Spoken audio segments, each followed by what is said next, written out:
उन्होंने बोला कि यार ऐसा है, लाइट ना एक मैकेनिकल वेव है और वो जिस मीडियम के थ्रू चलती है उसको मैं ईथर कहता हूं। कि लाइट का वेव नेचर भी है, लाइट का पार्टिकल नेचर भी है। Light has dual nature, light has dual nature. इस बात को कह के और भाई तालियों की जो गड़गड़ाहट थी, क्या ही बात थी। वेव वाले भी उछल पड़े, पार्टिकल वाले भी उछल पड़े।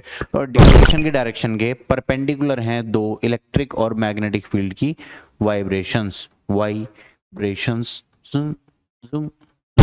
Yes, welcome back to the platform Olympiad वाला, मुसाफिरों को मंजिल तक पहुंचाने वाला। और मैं आमिर अंसारी, आपका अपना मास्टर, घर का मास्टर। आज ओलंपियाड वाला में एनएससीजेएस बैच में फिजिक्स में लाइट टॉपिक हम स्टार्ट करने वाले हैं। लाइट टॉपिक, लाइट, ये सबसे पहले आपने 8th क्लास में पढ़ा होगा लाइट के बारे में कि लाइट होती क्या है। ठीक है, बहुत अहम हिस्सा है लाइट हमारी जिंदगी का।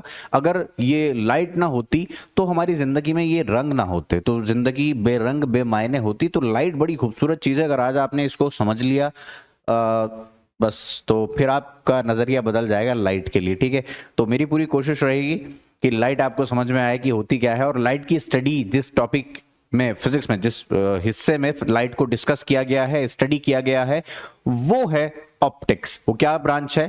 फिजिक्स की ऑप्टिक्स ब्रांच है। ठीक है, कुल मिला के इतनी बात, लाइट एक बहुत खूबसूरत चीज है और फिजिक्स में जब हम उसको पढ़ते हैं तो उस सेक्शन को हम ऑप्टिक्स कह देते हैं जब हम लाइट का डिस्कशन करते हैं। तो जल्दी से कॉपी पेन निकालो, नोट्स बनाने शुरू करो। आज के मौसम विभाग की जानकारी लेते हैं कि कहां पे क्या चल रहा है। कहने का मतलब आज के टारगेट्स देखते हैं क्या क्या कवर करेंगे। सबसे पहले मैं आपसे बात करूंगा कि लाइट होती ही क्या है। What is light?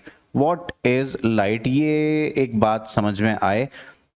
What is light, ठीक है। दूसरी बात मैं आपसे करूंगा, जो थ्योरीज दी गई हैं टाइम टू टाइम, मतलब एक थ्योरी में बड़ी लंबे समय की जंग थी 2-3 गुटों के बीच में कि लाइट को ये कहो, हमने ये माना है लाइट को। मतलब ऐसा हो गया कि यार हाथी, कुछ अंधे लोग गए, 3 अंधे लोग गए, 3-4 अंधे लोग, उन्होंने हाथी को महसूस किया कि हाथी क्या है, हाथी क्या चीज है। अंधे थे वो, तो किसी के हाथ में वो, किसी ने उसकी सूंड को उसको छुआ तो उसने कहा कि हाथी एक लंबी सी, एक सांप जैसी चीज है। ठीक है, और उसकी त्वचा खुरदुरी है। ठीक है, एक ने हाथी का पांव पकड़ा तो वो कहने लगा नहीं, हाथी एक लंबा पिलर, खंबे जैसी कोई चीज है। किसी ने हाथी का पेट पकड़ लिया तो कहने लगा नहीं, हाथी एक बहुत मोटी चीज है। तो जिसके हाथ में जो चीज आई उसने वही मान ली। कुछ ऐसा ही लाइट के साथ भी हुआ। लाइट को जिन लोगों ने जहां अप्लाई किया, उन्हें जो समझ में आया, फिर वो वहीं उसी बात के लिए अटक गए कि लाइट को यही मानो भाई, अब यही बात है, लाइट यही है। फिर दूसरों ने कहीं और अप्लाई करी तो कहने लगे नहीं नहीं, लाइट ये चीज है। अब लड़ाई हो चुकी थी, 3-4 लोग आ गए, थ्योरीज आ गई। तो उन सब थ्योरीज को हम देखेंगे कि थ्योरीज कैसे कैसे टाइम के साथ आई और क्यों उनको बदलना पड़ा, कहाँ वो फेल हुई। और लाइट के कुछ फिनोमेनाज होते हैं, उनको हम डिस्कस करेंगे। लाइट होती है ना जो, उसके कुछ फिनोमेनाज हैं। ठीक है, आप थोड़ी सी अगर नॉलेज रखते हो, फिनोमेनाज ऑफ लाइट।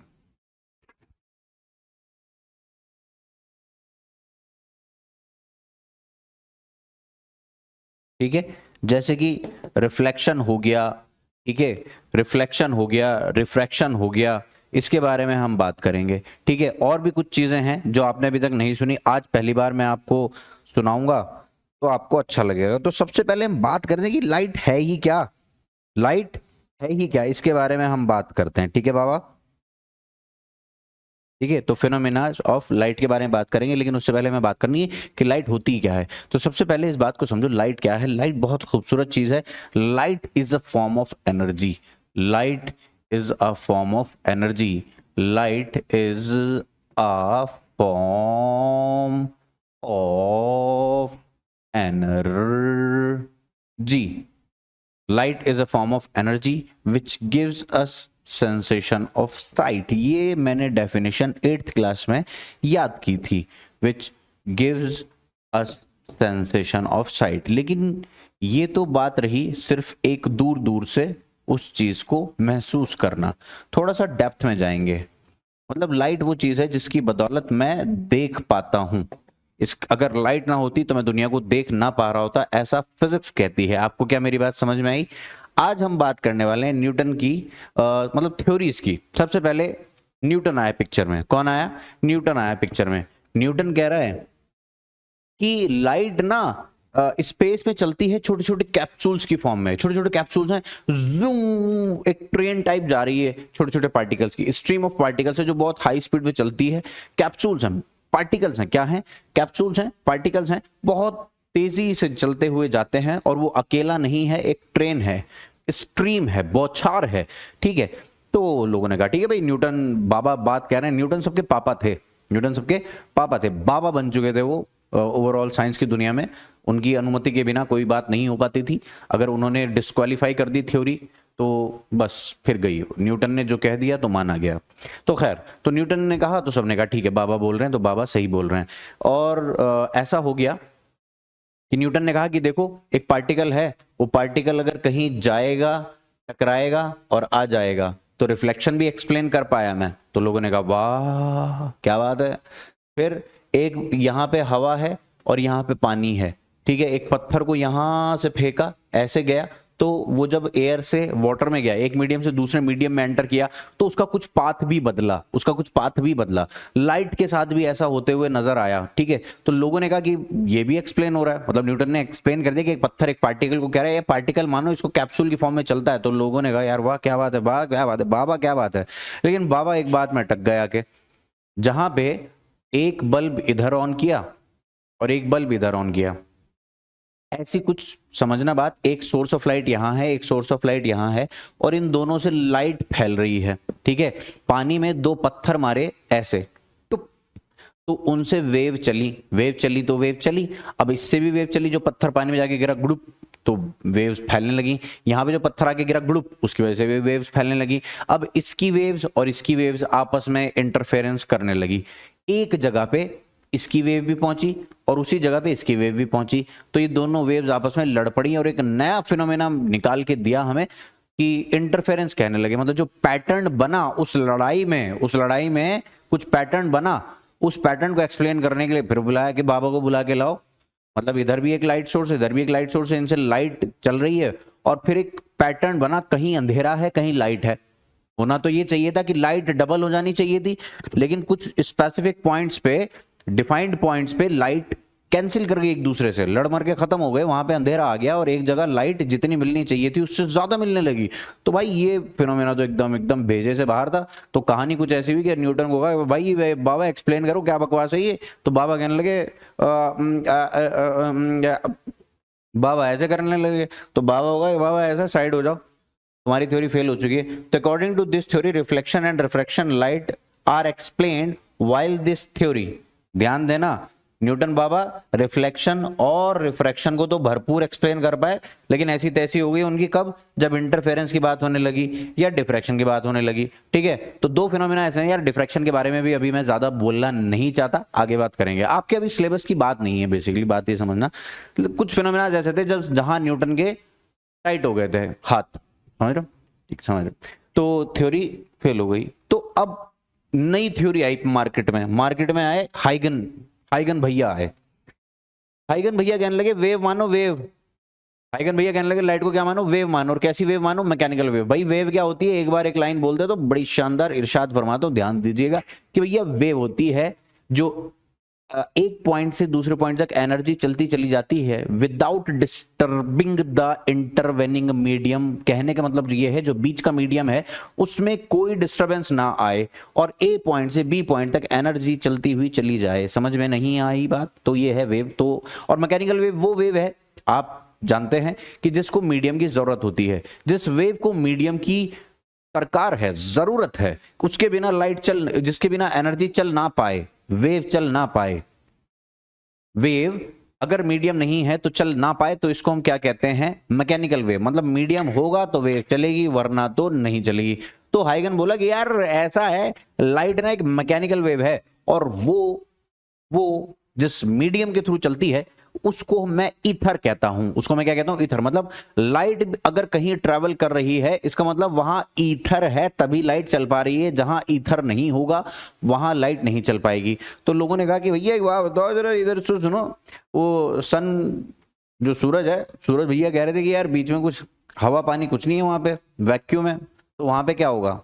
तो वो फिर ऐसे करने लगा, इधर उधर भागने लगा, देखने लगा, तो क्या, हट साइड साइड हो, स्टेज छोड़, किसी और को जगह दे। तो ऐसी कुछ बात हुई। उसने क्या कह दिया था कि remains in the form of mechanical wave. उसने क्या माना कि मैकेनिकल वेव है, मैकेनिकल वेव है, और एक हाइपोथेटिकल मीडियम जिसका नाम है ईथर, अल्कोहल ईथर, कह रहा सब जगह प्रेजेंट है, ईथर ही, ईथर सर्वत्र है। मतलब उसने कहा ईथर सब जगह है, भगवान सब जगह है, ईथर सब जगह है, ठीक है। तो ऐसा कुछ, the propagation of light waves, God is everywhere, ether is everywhere. Later on तो लोगों ने कहा स्टेज छोड़ वरना टमाटर मारेंगे फेंक के, सॉरी आलू मारेंगे, टमाटर महंगे चल रहे हैं। तो भाई क्या हुआ, मैक्सवेल आया स्टेज पे, माइक संभाला, अटेंशन प्लीज। तो लोग कहने लगे भाई सुनो क्या कह रहे हैं। तो मैक्सवेल ने कहा कि भैया लाइट वेव है लेकिन इलेक्ट्रोमैग्नेटिक, लाइट वेव है लेकिन इलेक्ट्रोमैग्नेटिक। तो ध्यान दो मेरे बच्चों बात को, इलेक्ट्रोमैग्नेटिक वेव, ये कोई नई चीज आ गई थी मार्केट में। तो लोगों ने एकदम अटेंशन फेंक के मारी कि क्या कह रहा है भाई, कौन है ये इलेक्ट्रोमैग्नेटिक वेव? उसने कहा ये एक अलग तरह की वेव है, इनको मीडियम मीडियम कुछ नहीं चाहिए होता। दरअसल बात ऐसी है कि ये नॉन मैकेनिकल वेव है और ये बहुत हाई स्पीड से चलती है, 3,00,000 मीटर पर सेकंड की स्पीड से चलती हैं। तो सबकी हवा टाइट होगी, क्या बोल रहा है ये? तो भाई किसी और के पास कोई बात थी नहीं कहने को, और उसने कहा कि ये वैक्यूम से भी चल सकती हैं, they don't require medium at all and they travel with very high speed, with very high speed. और वैक्यूम में और एयर में तो इनकी स्पीड है 3 × 10⁸ मीटर पर सेकंड। तो वही बढ़िया हो गई बात, टैक्सी बात हो गई ये, और इससे इंटरफेरेंस और डिफ्रैक्शन यूं यूं यूं एक्सप्लेन हो गए, ठीक है। लेकिन इनकी भी अटक गई बात। तो किसी ने कहा बीच में से, भीड़ में से, ऑडियंस जो बैठी थी, ए भैया ए फोटो इलेक्ट्रिक इफेक्ट जरा एक्सप्लेन कर दो तो भैया, तुम्हारा एहसान हो, करम हो भाई, थोड़ा सा प्रकाश डालो उस पर, फोटो इलेक्ट्रिक इफेक्ट। अब तुम उधर बैठे सोच रहे होंगे कि साला फोटो इलेक्ट्रिक इफेक्ट क्या होता है। तो भैया फोटो इलेक्ट्रिक इफेक्ट के बारे में मैं ज्यादा बकवास ना करते हुए 2-4 बातें बोलूंगा। जो मॉल में वो जो स्कैनर होते हैं ना, बिलिंग के वक्त गन टाइप गर्र चिक गर्र चिक, तो और मॉल में जैसे घुसते हैं, अगर तुम मॉल में से कुछ ऐसे सामान उठाया और जेब में डाल के बाहर जाने लगे तो की आवाज आने लगती है, वो सब फोटो इलेक्ट्रिक इफेक्ट हैं। Photo means light, electric effect बाकी तो अपने आप संभाल ले, फिलहाल मैं तो नहीं बोल पाऊंगा, ठीक है यार। तो फोटो इलेक्ट्रिक इफेक्ट में गोटी अटक गई, किसकी? मैक्सवेल की। इंटरफेरेंस ढिशकियाओ, डिफ्रैक्शन ढिशकियाओ, फोटो इलेक्ट्रिक इफेक्ट में बंदूक। समझ में आ गई बात? तो भैया हमारे जो मैक्सवेल थे उनको भी स्टेज से पकड़ के उतार दिया कि चल उतर उतर, तू उतर, जाना पड़ा उन्हें। तो फोटो इलेक्ट्रिक इफेक्ट को वेव थ्योरी एक्सप्लेन नहीं कर पाई थी। Photo electric effect was not explained with the help of wave theory, ठीक है। तो अब कोई नया आया, प्लैंक नाम का आदमी आया। कौन आया? प्लैंक नाम का आदमी आया। प्लैंक ने कहा भाई लोग रुको रुको रुको, भाई लोग रुको रुको रुको, एक बार मुझे मौका दो लाइट को एक्सप्लेन करने का। तो प्लैंक आया नई थ्योरी के साथ, प्लैंक आया नई थ्योरी के साथ, कह रहा कि लाइट जो चलती है वो पार्टिकल की फॉर्म में चलती है। वो न्यूटन की बात पे आ गया, और वो पार्टिकल लेकिन कुछ और हैं, कुछ अलग तरीके के पार्टिकल हैं, ठीक है। जिस थ्योरी को उसने नया नाम दिया क्वांटम थ्योरी। क्या नाम दिया? Quantum theory. तो प्लैंक ने माइक संभाल लिया। अब सबसे पहले न्यूटन आए, माइक संभाले, सबने कहा भाई जय हो जय हो जय हो। लेकिन उसके बाद न्यूटन की जब गोटियां अटक गई तो उसको फिर पटा दिया कि तू निकल इधर से भाई। तो फिर आए कौन? वो कौन आए भैया? हाइगन आए। हाइगन ने कहा ये ऐसा ऐसा ऐसा है। फिर लोगों ने कहा कि भैया तू भी हट, तेरे पास भी सही सवाल नहीं है। उसने जो जो गोटियां फेंक के मारी उनसे बात अटक गई, उसको हटा दिया। फिर मैक्सवेल आया, मैक्सवेल की गोलियां भी ज्यादा नहीं चल पाई, उनको भी हटा दिया। फिर आए कौन? ये प्लैंक जी आए। प्लैंक ने एक नई थ्योरी फेंक के मार दी लोगों के मुंह पे कि जाओ ये समझो। तो फिलहाल तो आप इतनी बात समझो कि वेव थ्योरी जो थी वो एक्सप्लेन हो गई थी फोटो इलेक्ट्रिक इफेक्ट को एक्सप्लेन करने में। तो क्वांटम बाबा आए, क्वांटम ने कहा कि देखो ऐसा है, light travels in the form of energy packets. किसकी फॉर्म में चलती है? पैकेट्स की फॉर्म में चलती है, लेकिन वो पैकेट कैसे हैं? एनर्जी के बने हुए हैं, छोटे छोटे पैकेट। जैसे ग्लूकोज के पैकेट कोई फेंक के मार दे किसी के मुंह पे, किले जैसे ही डाला एब्जॉर्ब, मतलब वीडियो गेम चल रहा है। क्या चल रहा है? वीडियो गेम चल रहा है। अब आपको उचक के ग्लूकोज का पैकेट पकड़ लिया तो आपके पास एनर्जी आ गई है, तो ये ऐसी भाग भाग पड़े, ऐसा कुछ सीन है। समझ में आ रही बात?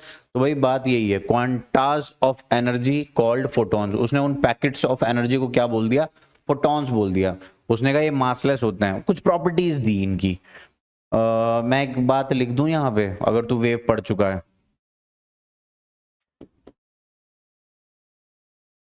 वैसे तेरे काम की ज्यादा बात है नहीं, फिर भी फ्रीक्वेंसी तो पढ़ लिया होगा। फ्रीक्वेंसी, फ्रीक्वेंसी पढ़ा नहीं पढ़ा तू ध्यान से सुन। फ्रीक्वेंसी नाम की एक चीज होती है। फ्रीक्वेंसी होती है नंबर ऑफ साइकिल्स पर सेकंड, ठीक है, और ये होती है एफ। तो किसी एक फोटोन है, एक पैकेट बना दिया मैंने यहाँ पे, क्या बना दिया? पैकेट। ये पैकेट क्या है? फोटोन है, एनर्जी का बना हुआ फोटोन, ठीक है मेरे राजू। इसकी जो एनर्जी है वो ई है, इसकी जो एनर्जी है वो ई है। और ये जिस स्पीड से चलता हुआ जा रहा है, देखो जिस स्पीड से चलता हुआ जा रहा है वो वही है लाइट की स्पीड, बोले तो सी, मीटर पर सेकंड बोले तो 3 into 10 raise to the power 8 metre per second. बड़ा बड़ा लिख दूं, दिख नहीं रहा है? ले ले ले ले 10 raise to power 8 metre per second की स्पीड से ये चलता जा रहा है, ठीक है। अब sorry, v is equal to f lambda.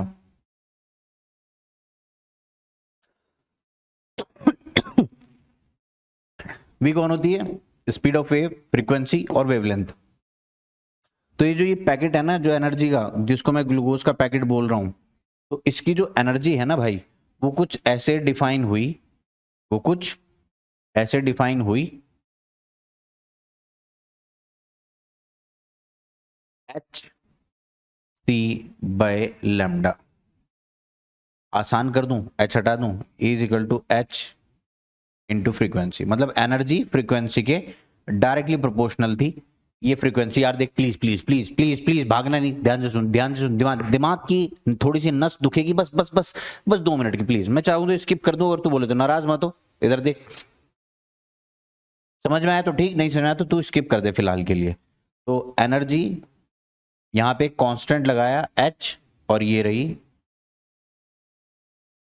ये कुछ थ्योरी थी किसकी? प्लैंक की। उसने कुछ बातें बता दी थी। ये एच क्या है? एक प्लैंक कांस्टेंट है, where H is Planck's constant के नाम से जाता है। ये किस नाम से जाना जाता है? प्लैंक्स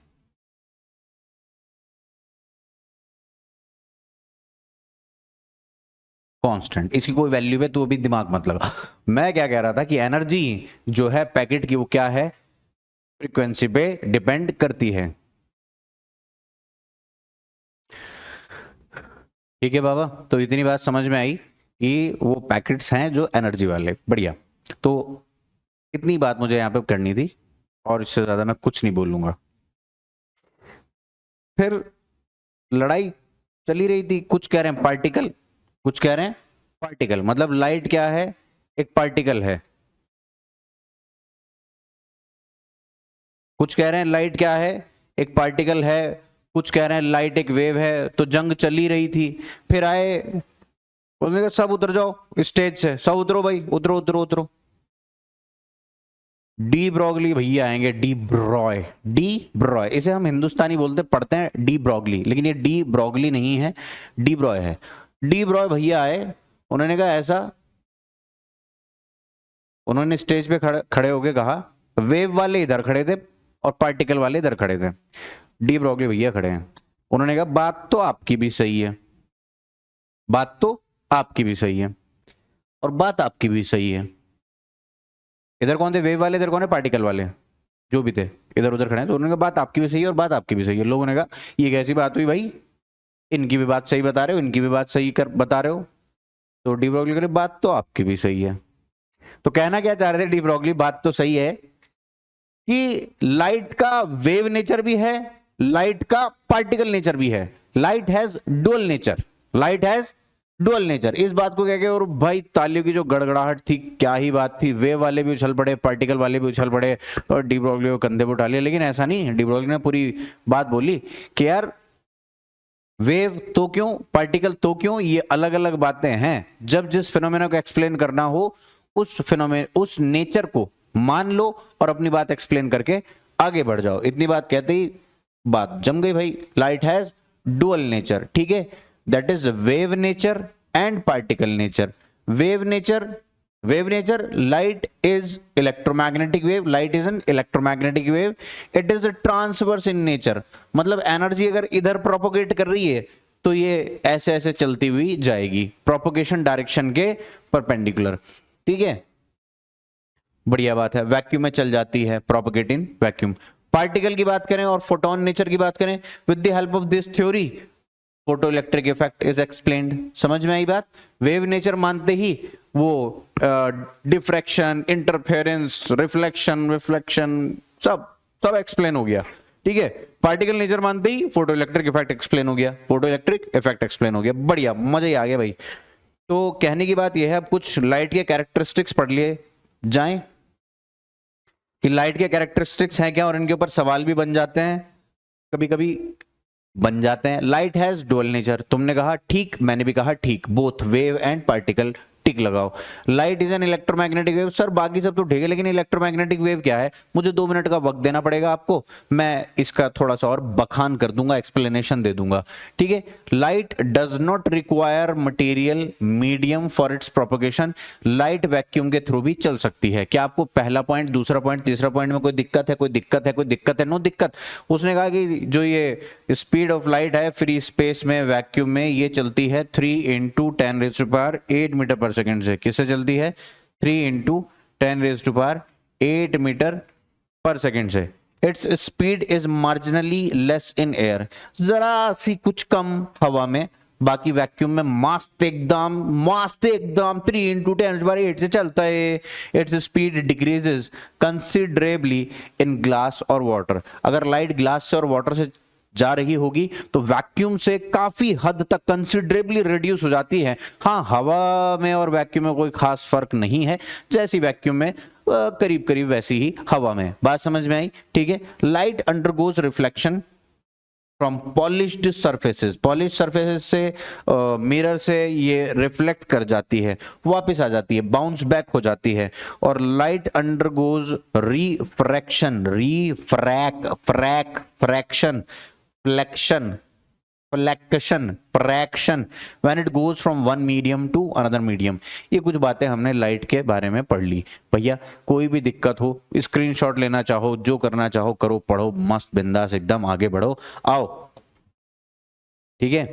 तो अब मैं थोड़ा सा इलेक्ट्रोमैग्नेटिक वेव की चर्चा करूंगा, थोड़ी सी बस, ज्यादा नहीं, जितने काम किया है। क्यों उलझाना बेवजह? Light is an electromagnetic wave. अब इलेक्ट्रोमैग्नेटिक वेव क्या होती है उसके बारे में हम थोड़ी सी बात कर लेते हैं राजू भैया। हालांकि मैं ये ना भी बताऊं तो चलेगा तो है ही। तो जिन बच्चों को लगे कि यार सीख लेना चाहिए, थोड़ी सी नॉलेज बढ़ा लेनी चाहिए, वो बढ़ा लें, और जिनको लगता है कि यार नहीं तो नहीं, मतलब ये ओवर है, स्टाइल मारने के लिए बता रहा हूं, ऐसा समझ ले, ठीक है भाई। एक वेव तो ये रही जो ऐसे चलती जा रही है, पंग, समझ में आई बात? बहुत बढ़िया। और फिर एक वेव है ये, सर ये क्या है? What is this? सुनो, एक यहां पर इधर भी एक्सिस है, एक यहां पर इधर भी एक्सिस है। अगर मैं कहूं कि ये x है, ये y है, तो ये z होगा क्या? तुम कहा हाँ भाई z होगा, हमें कोई दिक्कत नहीं है इस बात से, हमें कोई दिक्कत नहीं है इस बात से राजा, ठीक है। तो मैंने कहा इस z एक तो चल रही है y में उछल के, y में उछलती है, वापस y में नीचे जाती है, और इसी उछलने कूदने में y के अलोंग वो x में प्रोपोगेट कर जाती है। तो ऐसी वेव को क्या मैं ट्रांसवर्स वेव कहता हूं राजू? क्या कहता हूं? Transverse wave. इसी तरह एक दूसरी वेव है जो z में उछल के x के अलोंग चलती जा रही है, जेड के अलोंग उछलते उछलते एक्स के अलोंग जा रही है।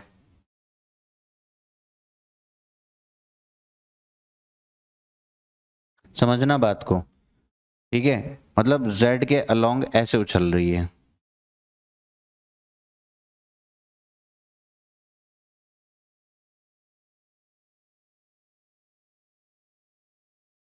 फिर माइनस जेड में उछलती है जाके, ठीक है। और ये जो पिंक वाली थी ये किधर है, वाई में जाती है जाती है जाती है, जाती हूं मैं, जिन जिन जिन जिन, जिन जिन जिन जिन, जिन जिन जिन जिन। तो भैया ये दो वेव हैं, एक जो ऐसे ऐसे चल के जा रही है और एक कैसे चल के जा रही है, ऐसे ऐसे ऐसे ऐसे जा उधर ही रही है। तो ऐसे चल के जा रही है, जूं जूं जूं, समझ में आई बात, ठीक है। वो यार तुमने अलग सर की भी एक वीडियो देखी होगी, बड़ी वो वायरल हुई थी, जिसमें वो सीरीज में भी इस्तेमाल किया हुआ ऐसे ऐसे करके, ठीक है। हाँ मतलब यही हो रहा है बेसिकली, एक उधर उछल रही है और एक इधर उछल रही है और चल ऐसे ऐसे करते हुए आगे ही जा रही है, बात ऐसी है। तो ये है कौन, ये है इलेक्ट्रिक फील्ड, मान लो क्या है, इलेक्ट्रिक फील्ड की vibrations, vibrations of electric field along Y axis. और अगर तुम बुरा ना मानो तो मैग्नेटिक फील्ड का नाम ले लूं, जेड एक्सिस के अलोंग है मैग्नेटिक फील्ड की वाइब्रेशंस, मैग्नेटिक फील्ड जेड के अलोंग वाइब्रेट कर रही हैं, इलेक्ट्रिक फील्ड वाई के अलोंग वाइब्रेट कर रही हैं, और ये दोनों चल किधर रही हैं, एक्स एक्सिस के अलोंग, एक्स एक्सिस के along, wave propagation.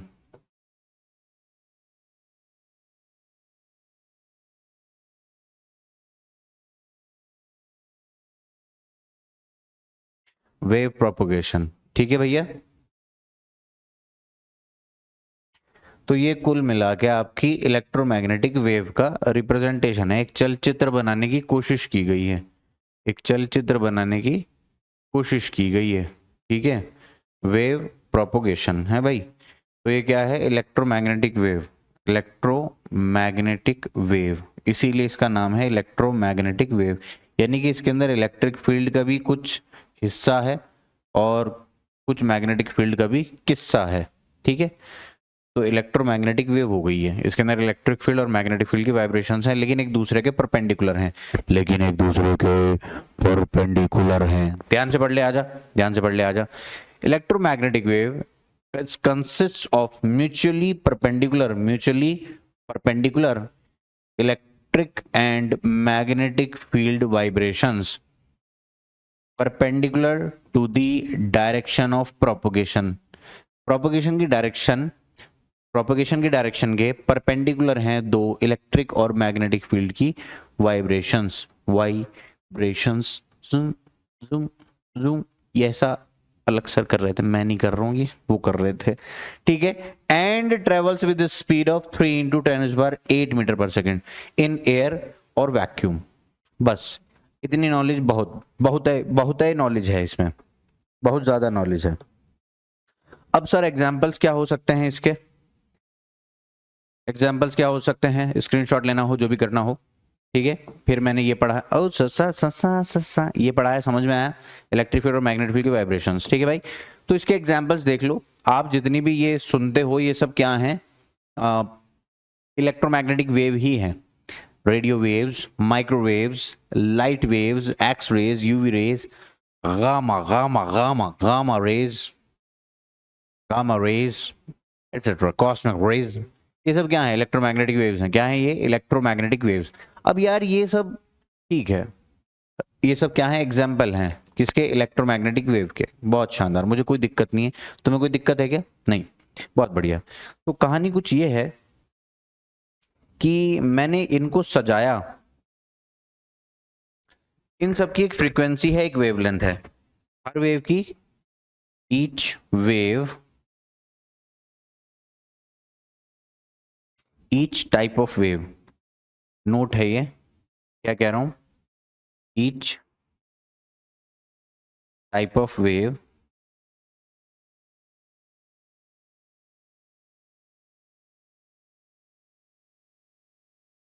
has specific range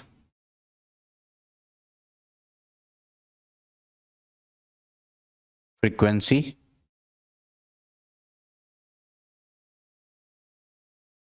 and wavelength.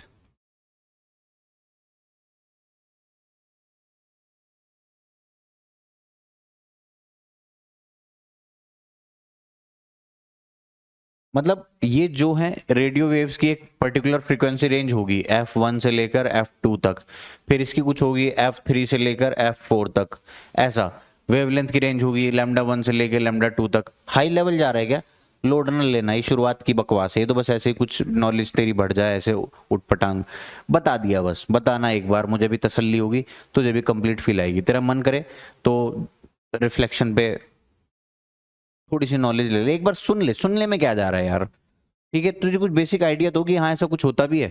चल अभी एक और टर्म तेरे सामने फेंक के मारूंगा, तू फैलना नहीं, ध्यान से सुन, ये बात तो समझ में आ गई कि हर एक ये टाइप है और हर एक की एक फ्रीक्वेंसी रेंज और एक वेवलेंथ रेंज है हर एक वेव की।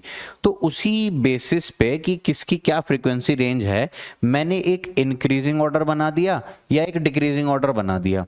क्या बना दिया, या तो इंक्रीजिंग ऑर्डर या डिक्रीजिंग ऑर्डर। जैसे कि बात सुन, मैंने रेडियो लिख दिया यार, ठीक है, फिर माइक्रो लिखा, ध्यान देना मेरी बात पे, रेडियो वेव्स, माइक्रोवेव्स, यहां पे लाइट है, कौन है, लाइट, और लाइट में क्या, विब, उल्टा लिख रहा हूं, ध्यान देना इस बात पे, विब ग्योर, विब ग्योर, ठीक है, यूवी रेज, यूवी, डब्ल्यू है नहीं, एक्स, वाई, वाई बोले तो गामा, जेड कुछ नहीं है, ठीक है, ये एक ऑर्डर है। इस वाली इस वाली तरफ जाते हैं, अगर मैं जाऊं left to right, left to right, तो भैया ध्यान देना कि इस डायरेक्शन में जाते हुए वेवलेंथ घट रही है, वेवलेंथ घट रही है और फ्रीक्वेंसी बढ़ रही है, वेवलेंथ घट रही है और फ्रीक्वेंसी बढ़ रही है।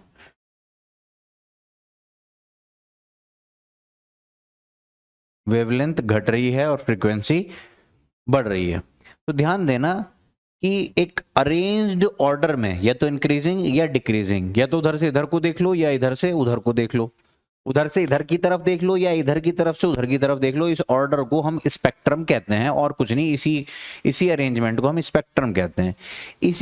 अब जो हमारी आंखें हैं, अब जो हमारी आंखें हैं, आंखें, ये आंखें इनमें से किसी को नहीं देख पाती सिवाय इस रीजन के। हमारी आंखें जो सेंसिटिव हैं वो सिर्फ इतने पोर्शन के लिए सेंसिटिव हैं। जैसे कि आप आवाज जो सुन पाते हो वो एक पर्टिकुलर फ्रीक्वेंसी रेंज की ही सुन पाते हो, एक पर्टिकुलर रेंज की ही फ्रीक्वेंसी के लिए आपके कान सेंसिटिव हैं। अगर उस फ्रीक्वेंसी रेंज के बाहर कोई आवाज आई तो आपके कान नहीं सुन पाएंगे। बात समझ में आ रही है आपको? बहुत ध्यान से सुनना भैया, देखो। तो इसी तरह हमारी आंखें भी ना सिर्फ एक पर्टिकुलर रेंज के लिए ही सेंसिटिव हैं। तो जितने पोर्शन को हमारी आंखें सेंस कर पाए उसे मैं कहता हूं visible range.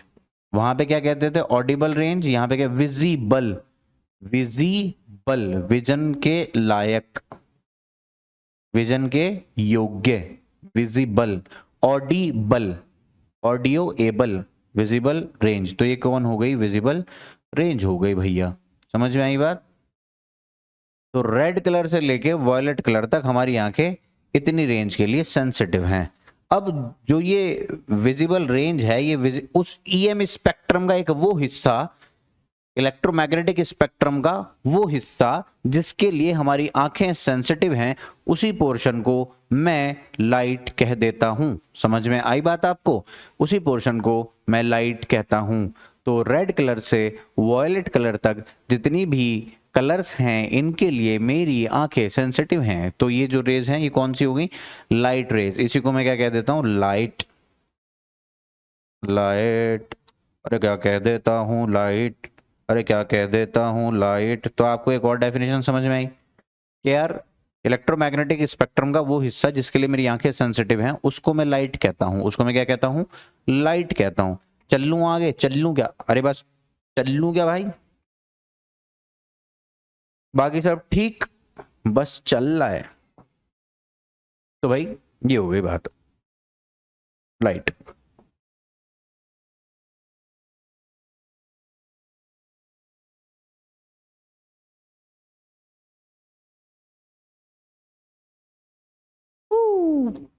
The branch of physics, the branch of physics, wow, the branch of physics which deals with the study of light. क्या कहा? अब फिजिक्स की वो ब्रांच, फिजिक्स की वो branch, the branch of physics, the branch of physics, the branch of physics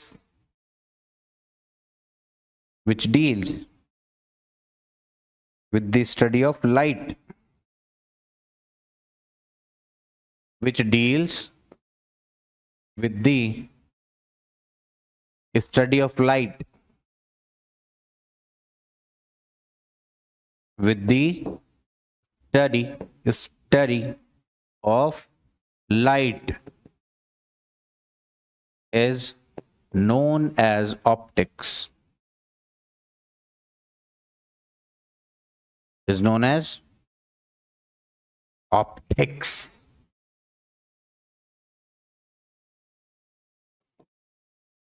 समझे? उसी को हम क्या कहते हैं? ऑप्टिक्स कहते हैं। अब इसमें क्या है, हाँ हाँ, ऑप्टिक्स है भाई। ऑप्टिक्स के भी ना हिस्से हैं, मतलब मैंने कहा ना, लाइट को हम फिनोमिनास जैसे एक्सप्लेन कर रहे थे, एक रिफ्लेक्शन था, रिफ्रैक्शन था, जहां की पार्टिकल मान के भी काम हो रहा था, लेकिन वो कहीं और फेल हो गया था वगैरह वगैरह। फिर वेव मानना पड़ा इंटरफेरेंस डिफ्रैक्शन को एक्सप्लेन करने के लिए। ऐसी कुछ बातें हमने की हैं अभी। तो इनको हमने अलग अलग हिस्से में ही बांट दिया। और हाँ, कहीं पे पार्टिकल मान के ही बात हुई फोटो इलेक्ट्रिक इफेक्ट में। रिफ्लेक्शन और रिफ्रैक्शन ये वेव थ्योरी से भी एक्सप्लेन हो रहा है, पार्टिकल थ्योरी से भी। इंटरफेरेंस डिफ्रैक्शन ये सिर्फ और सिर्फ वेव थ्योरी से ही एक्सप्लेन होते हैं। और एक और फिनोमिना है, उसको तो मैं नाम नहीं ले रहा हूं डर के मारे, उसे कहते हैं पोलराइजेशन। मास्टर तू डर रहा था तो नाम क्यों लिया? ध्यान दे, देख कैसे लिख दूं, क्या लिख दूं। फिनोमिना क्या है? रिफ्लेक्शन, रिफ्रैक्शन और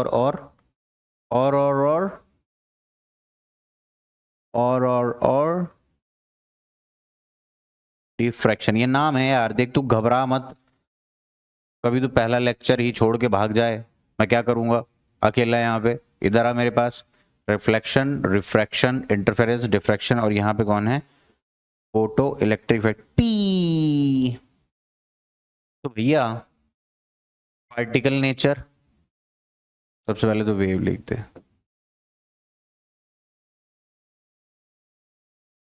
वेव, और यहाँ पे कौन है? Particle.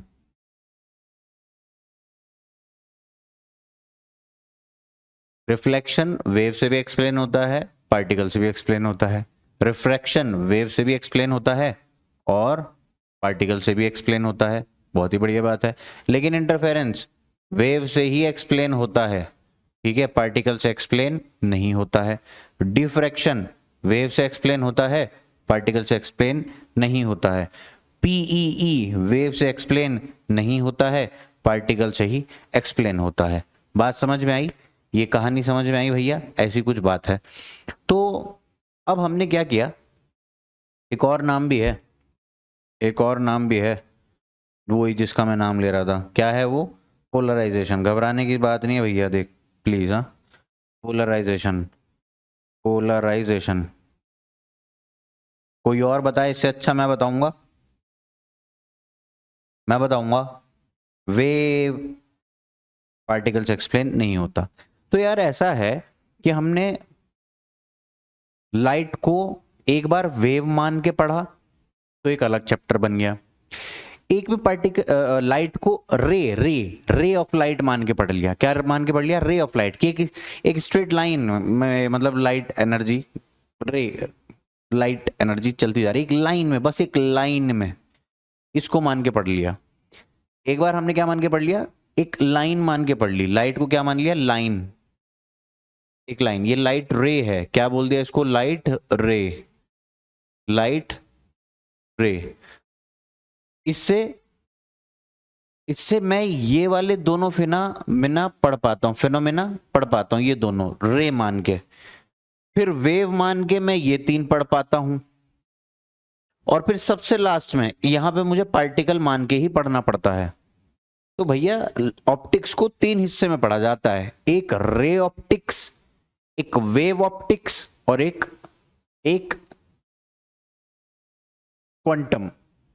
Quantum theory of light. Basically dual nature भी मान के पढ़ा जाता है, ठीक है। पार्टिकल नेचर मान के पढ़ेंगे, ठीक है। फोटो इलेक्ट्रिक इफेक्ट, वहां पे पार्टिकल मान के क्वांटम थ्योरी मान लेते, मतलब अलग क्वांटम ऑप्टिक्स है वो, एक तरीके से ऐसा मान लो। तो फिलहाल तो बेसिक डिवीजन जो है हमारा, एक रे ऑप्टिक्स और एक वेव ऑप्टिक्स, ठीक है। फोटो इलेक्ट्रिक इफेक्ट से आपका कोई नाता नहीं है, क्योंकि आपको क्वांटम ऑप्टिक्स नहीं पढ़ाई जा रही है अभी, समझ में आई बात। लेकिन डुअल नेचर होता है, लाइट हैज डुअल नेचर, इस बात को दिमाग में बिठा लो। पार्टिकल नेचर भी है, वेव नेचर भी है। जब जो एक्सप्लेन करना हो उस तरीके से हमने बात कर ली। तो ऑप्टिक्स के 2 हिस्से हैं भाई। अब क्या हैं? 2 हिस्से हैं, 2 टुकड़े हैं। एक हो गई रे ऑप्टिक्स और एक हो गई वेव ऑप्टिक्स। तो छोटी सी बात करके आगे बढ़ते हैं जल्दी से। एक है रे ऑप्टिक्स,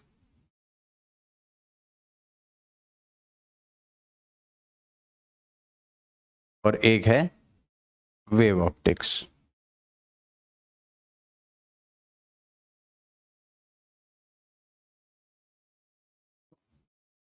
रे ऑप्टिक्स की दुनिया में, रे ऑप्टिक्स की दुनिया में लाइट जिन चीजों पे जाके गिरती है उनकी कुछ डायमेंशंस होती हैं। अब लाइट मेरे ऊपर आके गिर रही है, ये सब बोर्ड पे गिर रही है, ये पेन पे गिर रही है, जो भी जिस ऑब्जेक्ट पे लाइट जाके गिर रही है, यहां पे मैंने लिख दिया ए कौन है?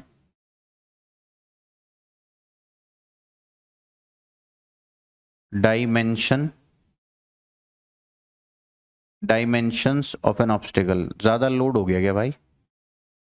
अरे जो ये पेन है 10 सेंटीमीटर का, तो इसकी डायमेंशन 10 सेंटीमीटर, इसका डायमीटर मान लिया 1 सेंटीमीटर का, तो 1 सेंटीमीटर की डायमेंशन 10 सेंटीमीटर, सेंटीमीटर के ऑर्डर की डायमेंशन हो गई। मेरी डायमेंशन लेगा तो मीटर में काउंट कर लेगा यार, इतनी तो बात होगी। दरवाजे की जो डायमेंशन है वो मीटर में लिख देगा, ऐसा कुछ है ना, मीटर सेंटीमीटर। तो डायमेंशंस ऑफ एन ऑब्जेक्ट जिसके ऊपर लाइट जाके गिर रही है, डायमेंशंस ऑफ एन ऑब्जेक्ट। और लैम्डा कौन है? लैम्डा, लैम्डा है wavelength of light, wavelength of light.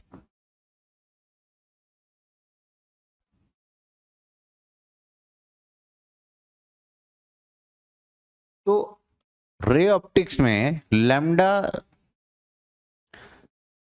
Obstacle की डायमेंशन से बहुत बड़ी होती है। रे ऑप्टिक्स हम पढ़ते हैं कब? जब वेवलेंथ ऑफ लाइट ऑब्स्टिकल की डायमेंशन से बहुत, क्या बोला? वेवलेंथ ऑफ लाइट ऑब्स्टिकल की डायमेंशन से बहुत छोटी हो। समझ में आई बात? When the dimensions of an obstacle much much greater than the wavelength of incident light. समझ में आई बात? तब हम रे ऑप्टिक्स पढ़ते हैं। और जब ऑब्स्टिकल का साइज बहुत छोटा होता है, यानी कि कुछ ऐसा कि wavelength of incident light is comparable to the dimensions of an obstacle. Listen to me very carefully. Listen to me very carefully. तो भैया मैं क्या कह रहा हूं कि जब भी ऐसा होगा तो जो ऑप्टिक्स हम पढ़ते हैं, मतलब वहां पे हमें लाइट को वेव मानना ही पड़ेगा। और जहां पर ऐसा है कि ऑब्स्टिकल की dimensions wavelength of incident light से बहुत बड़ी है तो मैं वहां लाइट को रे मान लूंगा। आपको मेरी बात समझ में आई क्या? और अगर ऐसा नहीं होगा तो मैं उसको क्या मान लूंगा? वेव मान लूंगा। तब फिर जो भी पढ़ूंगा मैं वेव मान के पढ़ूंगा। ठीक है भाई। तो ऑप्टिक्स के दो डिवीजन है, फिलहाल मुझे रे ऑप्टिक्स की बात करनी है। अब रे ऑप्टिक्स के अंदर कौन रे की बात कर ली कि रे किसको बोलने में जो बोल रहा था, रे जिसकी मैं बात कर रहा था, रे रे रे किसे कहते हैं ध्यान से सुन लो। Ray of light.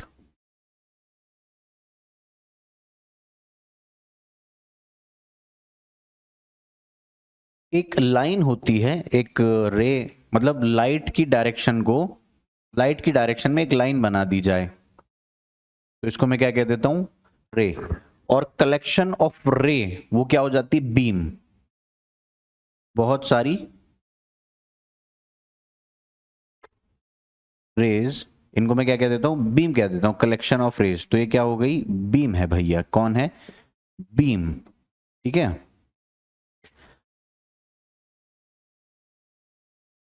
और अगर ये रेज इस तरीके से जा रही हूं, फैलती हुई जा रही हूं, ठीक है, उनके बीच का जो सेपरेशन है वो बढ़ता ही जा रहा है, तो इसको मैं क्या कहता हूं? Diverging beam. कैसी है? Diverging ream beam. Diverging beam है कलेक्शन ऑफ रेज। और अगर ऐसी होंगी, किसी पॉइंट की तरफ जाके इकट्ठी हो रही हो, तो उसको क्या कहूंगा? Converging beam. बीम कौन है? Collection of raise.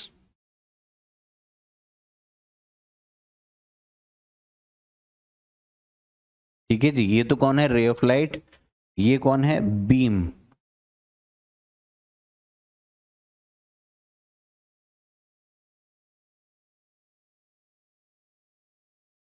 बोले तो कलेक्शन ऑफ रेज। ये कोई तुमसे पूछेगा नहीं, बेसिकली तुम्हारी कॉमन सेंस बनाने के लिए है टॉपिक की।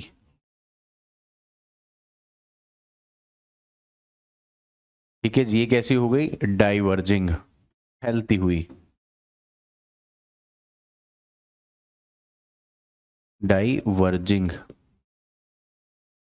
और ये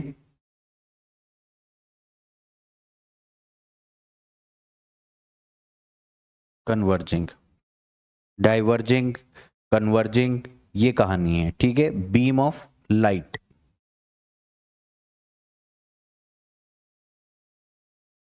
इतनी बातें समझ में आई आपको? ठीक है भाई। तो रे ऑफ लाइट क्या होती है? सिंपल एक लाइन है जिसमें डाइट की डायरेक्शन में इसका एरो हेड होता है। ये रे ऑफ लाइट हो गई, ये हो गया। ठीक है भाई। अब इस रेज की हेल्प से मैं क्या क्या फिनोमिना पढ़ पाता हूं?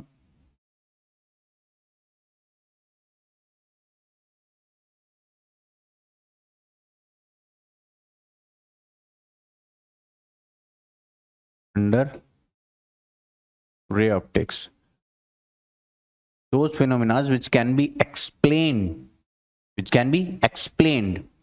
by just considering light as ray, by just considering light as ray। तो जो भी फिनोमिना इसकी हेल्प से एक्सप्लेन होते हैं, सबसे पहले तो उसका नाम है रिफ्लेक्शन। रिफ्लेक्शन इसकी हेल्प से बड़ी आसानी से पढ़ लेते हैं। ठीक है। एक है रिफ्रैक्शन फिनोमिना, उसको हम बड़ी आसानी से पढ़ लेते हैं। ठीक है। एक फिनोमिना है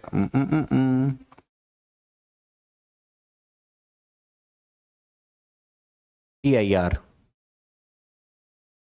टी आई आर। एक फिनोमिना और भी है डिस्पर्जन, वो भी पढ़ लेते हैं। खैर, रिफ्लेक्शन, रिफ्रैक्शन और टी आई आर। ठीक है जी। चलो, अब सबसे पहले हम अपने टॉपिक को कवर करेंगे जिसका नाम है रिफ्लेक्शन। रिफ्लेक्शन क्या होता है?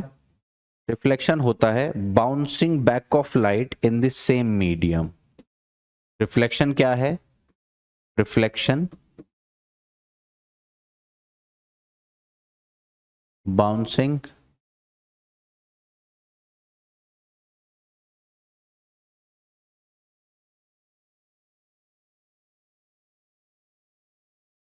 Back of light in same medium.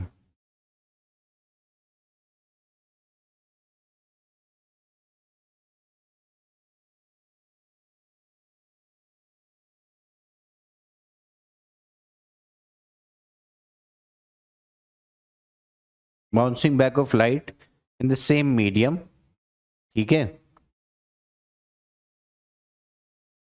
जब उनके रास्ते में कोई सरफेस आया, मतलब रेज ऐसे जा रही थी, रास्ते में कोई आ गया, उससे टकराई और वापस हो गई, उसी मीडियम में टकरा कर आ गई, ठीक है। तो इसे कहते हैं रिफ्लेक्शन, इसे कहते हैं रिफ्लेक्शन। मास्टर बहुत नई बात बताई, ठीक है, बहुत बेसिक सी बात है। अब यहाँ पे दो तरह के रिफ्लेक्शन होते हैं, एक होता है रिफ्लेक्शन थ्रू प्लेन सरफेस, जिसको हम बेसिकली प्लेन मिरर की तरीके से पढ़ते हैं, और एक मतलब एक बार सरफेस को प्लेन माना गया है, एक बार सरफेस को क्या माना गया है, प्लेन। अब इस सरफेस पे लाइट आगे गिरेगी, चली जाएगी, तो एक ऐसा प्लेन मिरर की तरह एक्ट करेगा। एक सरफेस ऐसा हो सकता है, एक सरफेस ऐसा हो सकता है, समझो बात को, ऐसा, और एक बार सरफेस ऐसा हो सकता है। अगर हम ऐसे दो सरफेस की बात करेंगे तो ये कैसे सरफेस हैं, ये कर्व्ड सरफेसेस हैं, इनसे रिफ्लेक्शन होगा तो कर्व्ड मिरर्स के जैसे बिहेव करेंगे। तो बेसिकली अपने को इन दो के बारे में ही बात करनी है, यही आपका रिफ्लेक्शन में सिलेबस है। बात समझ में आई आपको, ठीक है। अब लॉज ऑफ रिफ्लेक्शन की बात है, किसकी बात है, लॉज ऑफ रिफ्लेक्शन की। समझो मेरी बात कि भाई एक लाइट है, लॉज ऑफ रिफ्लेक्शन की बात है।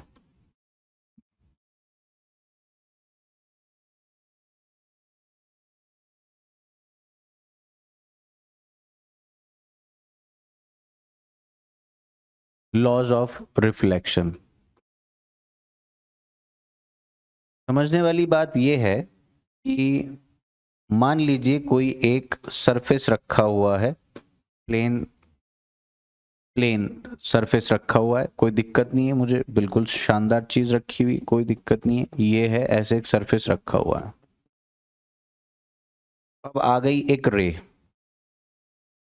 कौन आई, रे आ गई, आई है, कोई दिक्कत नहीं है, यहां पे नॉर्मल है, यहां पे क्या है, नॉर्मल। मतलब ये जिस पॉइंट पे आके लाइट इंसिडेंट हुई, ये जहां पे जाके लाइट इंसिडेंट हो रही है, उस सरफेस की बात कर रहा हूं, ध्यान से देखना। यहां इस जगह ये वाले पॉइंट पे बात चल रही है, इस वाले पॉइंट पे जाके इंसिडेंट रे, ये रे कैसी थी, इंसिडेंट, जो आ रही थी, ठीक है भाई। ये कौन सी रे है, जो आ रही थी, जो आके अपना सर दे के मार रही है सरफेस पे। समझ में आ रही है आपको बात, ये राइट रे आई और इसने सरफेस पे जाके अपना सर दे के मार दिया। तो जिस पॉइंट पे जाके हिट करा, उस पॉइंट पे ये एक नॉर्मल की तरह एक्ट करता है। कैसे, नॉर्मल की तरह, मतलब ये यहां से वर्टिकल से कोई एंगल बना रहा है, जिसको मैंने इंसिडेंस एंगल कह दिया। फिर एक लाइट रे टकराने के बाद कहीं तो जाएगी, ये तो वापस चली जाए, कहीं भी जाएगी, जाएगी तो मतलब ऐसा तो है नहीं कि यही सारी एब्जॉर्ब कर लेगा। फिलहाल तो हम मान रहे हैं कि कोई कुछ नहीं हो रहा है, बस जो लाइट आ रही है वो वापस उसी मीडियम में जाएगी, तो किसी एंगल पे तो रिवर्ट होगी।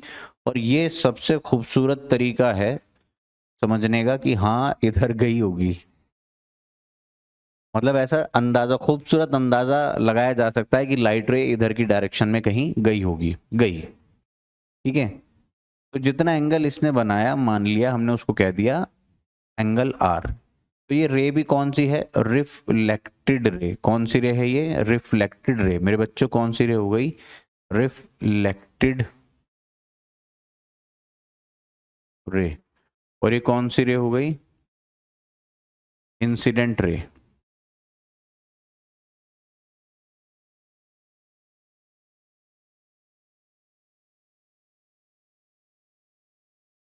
और इस वाले पॉइंट को हमने नाम दे दिया ओ, और इस वाले पॉइंट को हमने क्या नाम दे दिया, एन। तो इस वाले पॉइंट को हमने नाम दे दिया आई, और इस वाले पॉइंट को हमने नाम दे दिया आर। अब ये तीन रे हो गई, आई ओ, आई से ओ की तरफ आने वाली जो रे है वो कौन सी रे हो गई, इंसीडेंट रे। कौन सी रे हो गई, इंसीडेंट रे, ठीक है भाई। और O से N की तरफ जो ये दिख रहा है ये, तो ये क्या हो गया, नॉर्मल लाइन। नॉर्मल लाइन मतलब ऐसा नहीं नॉर्मल अब नॉर्मल, नॉर्मल मैंने परपेंडिकुलर, नॉर्मल रे। और O से R की तरफ जाने वाली जो है ये कौन हो गई, रिफ्लेक्टेड रे।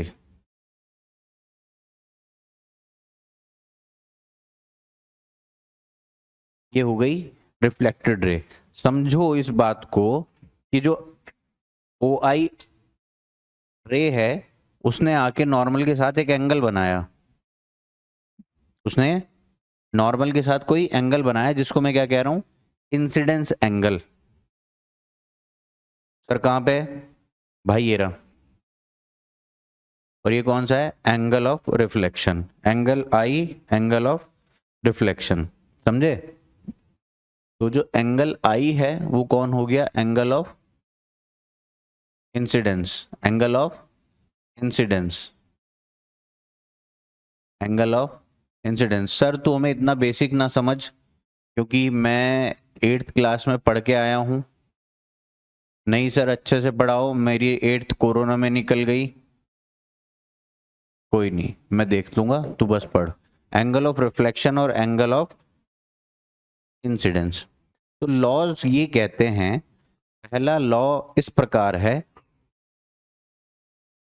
जिस भी पॉइंट पर, जिस भी, ओ माय गॉड, कहने का मतलब ये है कि जिस भी पॉइंट पर लाइट रेज आके सर दे के मार रही हैं, तो वो रे नॉर्मल से जो एंगल बना रही है वो एंगल ऑफ इंसिडेंस है, और एक रे रिफ्लेक्टेड जो हो गई वो जो नॉर्मल से एंगल बना रही है वो एंगल ऑफ रिफ्लेक्शन है। तो लॉज ये कहते हैं कि angle of incidence must be equal to angle of R होना चाहिए। Angle I equal to angle R, angle I equal to angle R, angle I equal to angle R, angle I equal to angle R, angle I equal to angle R. बेहतरीन, अगर इतनी बात आपको समझ में आ गई, बेहतरीन ही बात हो गई। Angle I equal to angle R, angle I equal to angle are.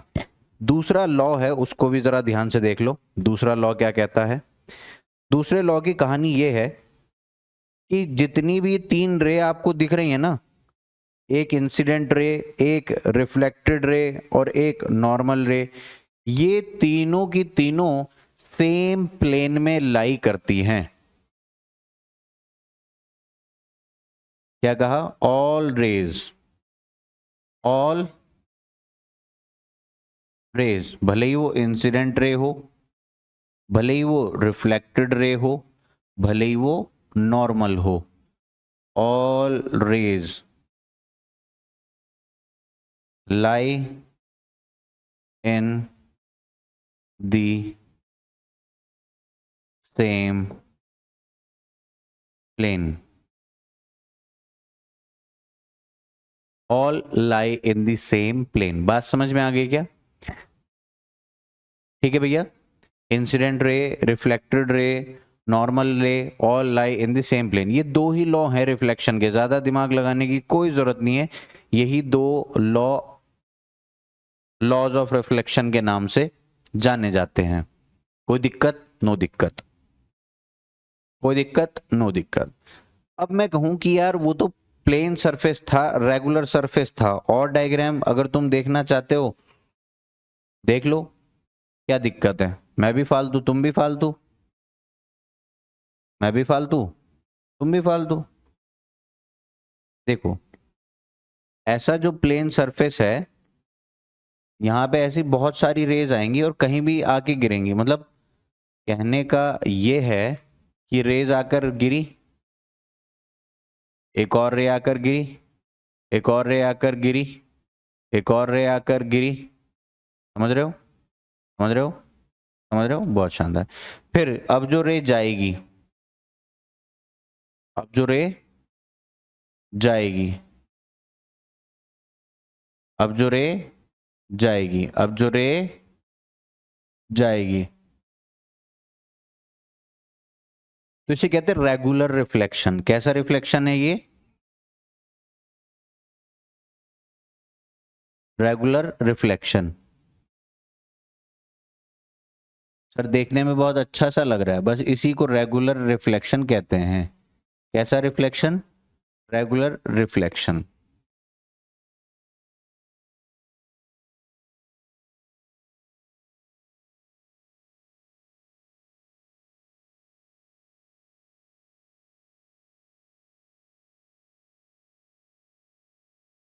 Regular reflection.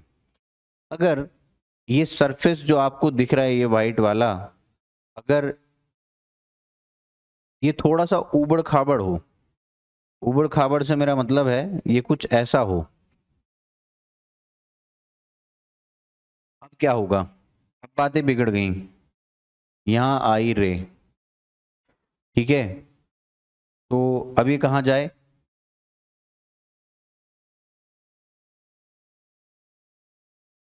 अभी कहां जाए, इधर चली जाएगी। लेकिन अगर यही रे यहां जाकर गिरेगी यहां पे, तो कहानी कुछ और हो जाएगी।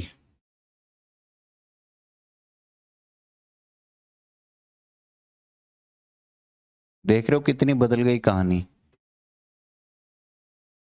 करवाते हैं, रुको एक मिनट जुगाड़। यहां जाके अगर यही रे गिरी, कहाँ गिरवा दें इसको, यहाँ गिरवा दो।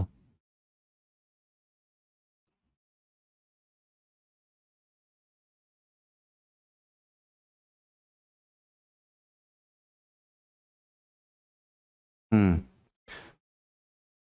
तो ये इर्रेगुलर रिफ्लेक्शन हो गया। क्या हो गया ये? Irregular reflection. इसके लिए नॉर्मल का काम करेगी ये वाली लाइन, ये वाली लाइन इसके लिए नॉर्मल का काम करेगी, ठीक है, नॉर्मल, शाबाश, ठीक है। और इसके लिए नॉर्मल का काम करेगी ये वाली लाइन, सरफेस के परपेंडिकुलर होती है। क्या होती है? सरफेस के परपेंडिकुलर। तो ये कैसा सरफेस हो गया? ये हो गया इर्रेगुलर सरफेस। कैसा है ये? Irregular surface. लेकिन मैं आपसे पूछूं, क्या यहां पर भी angle I equal to angle R applicable होगा? यहां पे तो आपको बिल्कुल angle I equal to angle R apply होते हुए दिख रहा होगा। यहां पे हर हर एक रिफ्लेक्शन पे आपको ये इसका नॉर्मल, ये इसका नॉर्मल, ये इसका नॉर्मल, समझ में आई बात? ये सब क्या है? नॉर्मल है, ठीक है भाई। इसका नॉर्मल ये हो गया, शायद दिख रहा हो आपको, ठीक है, या ज्यादा आंखें गड़ानी पड़ रही हो तो अब दिख जाएगा। तो मेरा तो सवाल ये है, क्या ये angle I equal to angle R follow कर रहे होंगे या नहीं कर रहे होंगे? तो आपका जवाब क्या है? Sir angle I equal to angle R बिल्कुल कर रहे होंगे। क्यों कर रहे होंगे? क्योंकि जो लॉज ऑफ रिफ्लेक्शन है वो किसी पॉइंट के लिए डिफाइन है, ना कि किसी सरफेस के लिए, ठीक है। यहां पर भी लॉज इक्वली एप्लीकेबल हैं। तो सरफेस चाहे कैसा भी हो, सरफेस चाहे कैसा भी हो, ये ओ है, ये इंसिडेंट रे है, ये रिफ्लेक्टेड है, ये नॉर्मल है, ठीक है। इंसिडेंट रे, नॉर्मल रे, reflected ray, incident ray, normal रे, रिफ्लेक्टेड रे।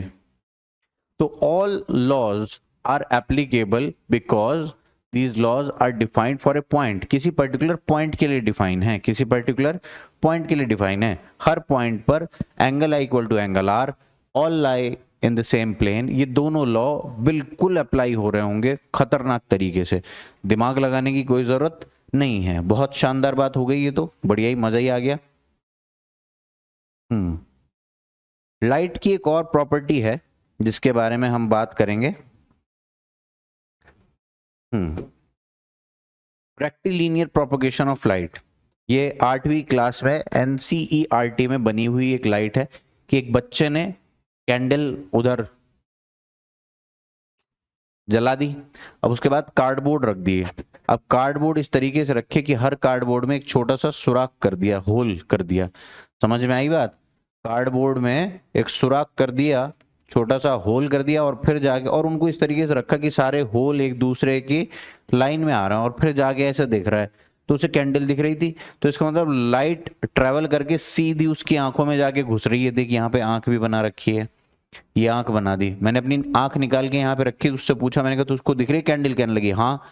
तो बात समझ क्या बात हो गई कि यार लाइट सीधी ट्रेवल करती होगी और कहीं होल नहीं है, तो लाइट सिर्फ उस होल में से ही जा सकती है, फिर इस वाले होल में से भी चली, फिर इस वाले होल में से भी चली।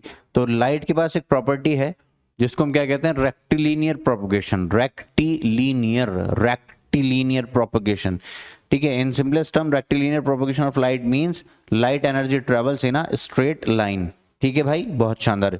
जब तक उसके रास्ते में कोई रिफ्लेक्टिंग सरफेस ना आए, ऐसा वैसे कोई बकवास ना हो, तो लाइट रे सीधी चलती चली जाती है। बहुत शानदार, इतनी बात अगर आपको समझ में आ गई, लाइट रे सीधी चलती चली जाती हैं। ठीक है भाई।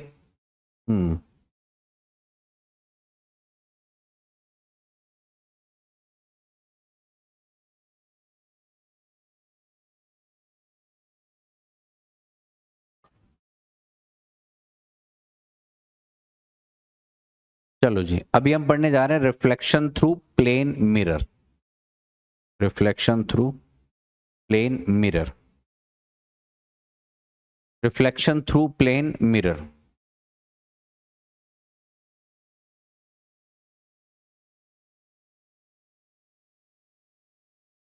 देखो भाई, इसको मैं दोबारा बनाता हूं, आप बस ध्यान से सुनो मेरी बात।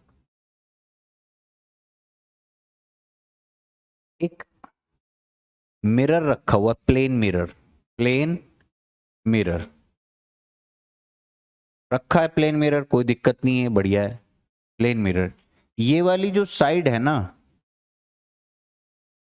ये वाली पॉलिश्ड सरफेस है। कौन सी सरफेस है ये? Polished,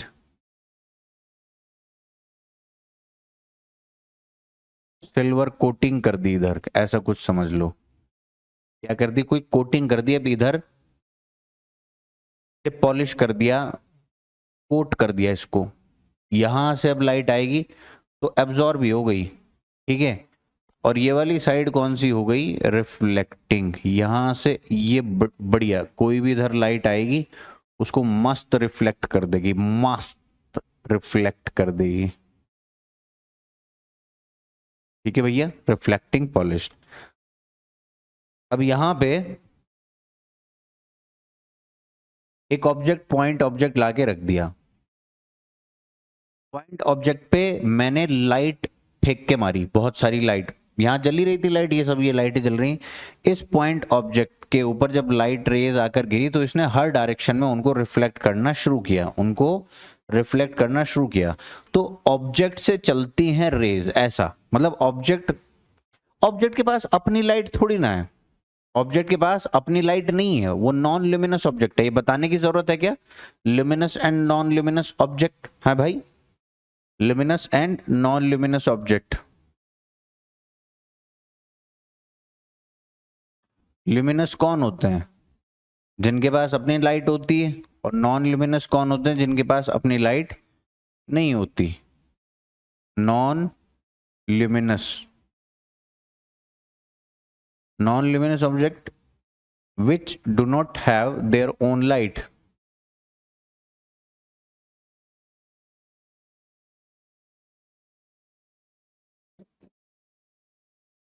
Objects which have their own light. Those objects which do not have their own light. समझे? अब ऑब्जेक्ट से हम रेज चला रहे हैं तो ऐसा थोड़ी कि ऑब्जेक्ट के पास अपनी कोई रे है, उसके ऊपर जो रेज लाइट आकर गिरी वही तो उसने रिफ्लेक्ट करवाई, वही तो उसने सामने फेंक के मारी मिरर की तरफ। समझ रहे हो बात को?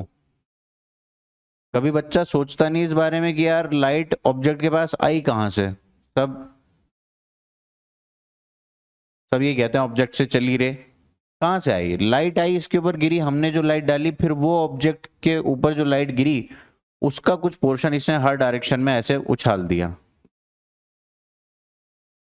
ठीक है, ये कहाँ चले गए? ये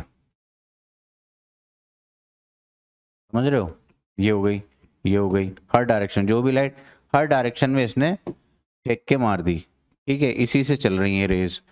समझ में आई बात? अब कुछ रेज जो ऑब्जेक्ट से रिफ्लेक्ट होकर मिरर की तरफ चली, उनकी बात कुछ चल रही है, ठीक है भाई, बढ़िया बात है। फिर एक रे इधर चली और ये भी रिफ्लेक्ट होके इधर आ गई, angle I equal to angle R भरपूर फॉलो करते हुए। समझ में आई बात? यहां पर भी एक लाइन अगर बनाऊं तो ये थी इंसिडेंट रे, तो ये वाला एंगल क्या हो गया, एंगल आई, और ये वाला एंगल क्या हो गया, एंगल आर, और ये क्या हो गई, नॉर्मल। समझ में आई बात? नॉर्मल। फिर यहां पर भी हमने बात करी, तो ये वाली थी इंसिडेंट रे, ठीक है जी, ये वाला एंगल हुआ एंगल ऑफ इंसिडेंस और ये वाला हो गया एंगल ऑफ रिफ्लेक्शन।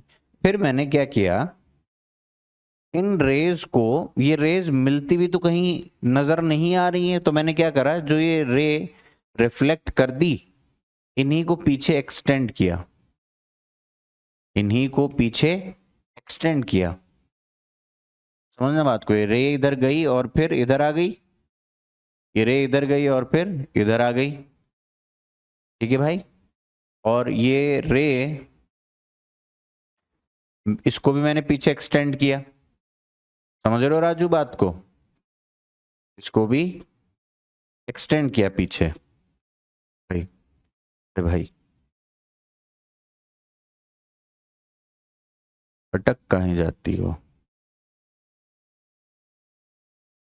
तो यहां पर ये जो रेज अपीयर्स टू मीट हैं, क्या है, अपीयर ऐसा कर रही हैं कि जैसे बस मिल गई यहीं पे, ठीक है। तो ये जो इनका अपीयरेंस है, इसके बारे में अगर मैं बात करूं, यही वाला वो पॉइंट है जहां मिरर इमेज बनती है, इस ऑब्जेक्ट की तस्वीर मुझे नजर आती है।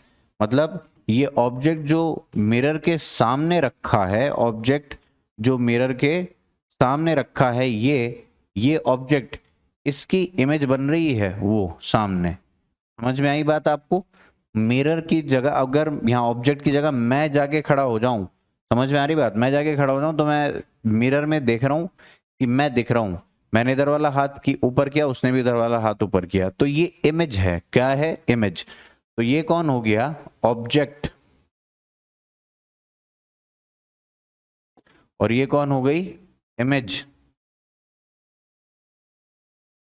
किसने बनाई ये इमेज? मिरर ने। किसने बनाई? मिरर ने। सर ये क्या बकवास है, वहां इमेज बन गई, रेज यहां फैल गई, पीछे क्या मीट करवा दी, कैसे, क्या है ये? देखो भाई, अगर तुम अपनी आंख यहां पे लाके रखो, थोड़ी सी टेक्निकल बात है, अपनी आंख अगर तुम यहां लाके रखो, तो ये रे जो तुम्हारी आंखों में घुस रही है जाके, ये तुम्हें कहां से आती हुई लगेगी? इस वाले पॉइंट से। तो तुम अगर ऑब्जेक्ट को ना देखो, अगर तुम ऑब्जेक्ट को ना देखो, तुम्हें पता ही नहीं कि वहां कोई है, यहां पे कोई दीवार आ गई तुम्हारी आंख के और ऑब्जेक्ट के बीच में, लेकिन तुम्हें आईने में ये जो दिखाई देगा वो इमेज है। समझ में आई बात? तो यहां से देखने पर इस ऑब्जेक्ट की इमेज यहां नजर आएगी, ये ऑब्जेक्ट मिरर में उधर साइड नजर आ रहा होगा। बात समझ में आई क्या? तो ये है ऑब्जेक्ट की इमेज। समझ में आई बात? ये क्या है? ऑब्जेक्ट की इमेज है भाई। यहां रखा है ऑब्जेक्ट और यहां बन रही है उसकी इमेज। समझ में आ गई बात? ठीक है, क्योंकि जो रे आपकी आंखों में जाके घुस रही है वो ऑब्जेक्ट से डायरेक्ट नहीं जाके घुस रही है। अगर ऑब्जेक्ट से डायरेक्ट आपकी आंखों में जाएगी तो आपको ऑब्जेक्ट नजर आएगा। समझ में आई बात? ऐसा नहीं कि ऑब्जेक्ट दिखेगा ही नहीं। अगर ऑब्जेक्ट से रिफ्लेक्ट हुई हुई रे आपकी तरफ आ रही है तो आपको ऑब्जेक्ट दिखाई देगा, और अगर ये वाली रे आपकी आंखों में जाके घुस रही है तो आपको इमेज नजर आएगी। बात समझ में आई? हमें, मेरी आंख को क्या लगेगा कि रे जहां से आ रही है वही ऑब्जेक्ट है, मुझे क्या पता कि वो रे बीच में कहीं टकरा के फिर उसका रास्ता बदल दिया गया। समझ में आई बात आपको? तो ये रास्ता मोड़ के उधर कर दिया, लेकिन मेरी आंख को आदत है कि रे जहां से आ रही हो उसी डायरेक्शन में उसको इमेज दिखती है। मेरी आंख को आदत है, जहां से लाइट आ रही है मेरा दिमाग, मेरा दिमाग बस उस इमेज को रीड करता है। खैर ये तो हम ह्यूमन आई में पढ़ेंगे, क्या बकवास है। लेकिन आंख को ये लाइट कहां से आती हुई नजर आएगी कि यहां से आ रही है, तो यही आपको नजर आएगा। बात समझ में आई कि नहीं आई यार? ठीक है, तो ये है image formation by plane mirror का कॉन्सेप्ट। देखिए एक और चीज अगर ऑब्जर्व कराऊं मैं, एक और चीज अगर ऑब्जर्व कराऊं, देख कि अरे यार ये क्या हो गया है।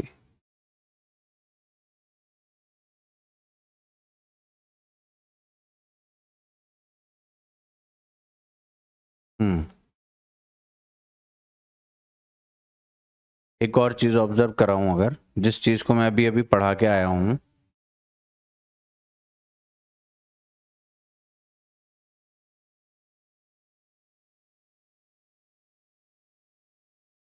ये जो रेज है ना ये वाली, देखिए डाइवर्जिंग है, ये ऑब्जेक्ट से चलती हुई जा रही हैं। अभी हम बात करके आए ना पीछे कि इसको डाइवर्जिंग बीम कहते हैं, समझ रहे हो? तो इस ऑब्जेक्ट से रेज ऐसे चली हर डायरेक्शन में चली बेसिकली। इस डायरेक्शन में जो जा रही हैं वो, इस साइड जो जा रही हैं वो सारी इस मिरर से टकराएंगी, फिर वो कहीं फैल जाएंगी, और वो जो ऐसे ये रास्ता जो बदला इसका, इतना टर्न ले लिया इसने, तो जो मेरी आंखों तक पहुंचेगी, यहाँ पे जो मैंने अपनी आंख रख दी, उसको लगेगा कि पीछे से रे आ रही है, वहां से आ रही है, तो मुझे वही इमेज दिखाई दे, मतलब वही मेरे लिए वही है जो है। मुझे नहीं पता, अगर ये मिरर बहुत अच्छी क्वालिटी का है तो मैं बता नहीं पाऊंगा कि वहां पे दुनिया है या नहीं है। मतलब मिरर अगर मुझे कुछ दिख रहा है वहां पे और मिरर बहुत अच्छी क्वालिटी का है, तो मुझे पता नहीं लगेगा कि ये कौन है, मुझे तो ये दिखाई देगा, लेकिन एक्चुअली में यहाँ पे कुछ नहीं है, दुनिया तो यहाँ खत्म हो गई, इसके पीछे तो इल्यूजन है। इल्यूजन मेरे कहने का मतलब है वो रियलिटी नहीं है, तो वो इमेज हो गई, तस्वीर है। एक बात समझ में आई क्या? तो image formation by plane mirror, image formation by plane mirror. Luminous object, non luminous object, object के पास अपनी कोई लाइट नहीं है। ठीक है, अब यहाँ पे कुछ इंपॉर्टेंट पॉइंट्स डिस्कस कर लेते हैं। देखो आप ये ऑब्जर्व करो कि जितनी दूर ऑब्जेक्ट मिरर से है, जितनी दूर ऑब्जेक्ट मिरर से है, इसको मैं कहता हूं ऑब्जेक्ट डिस्टेंस। क्या कहता हूं इसको? Object distance.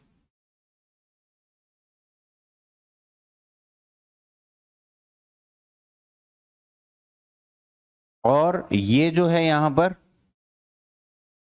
ये है इमेज डिस्टेंस। कौन है ये?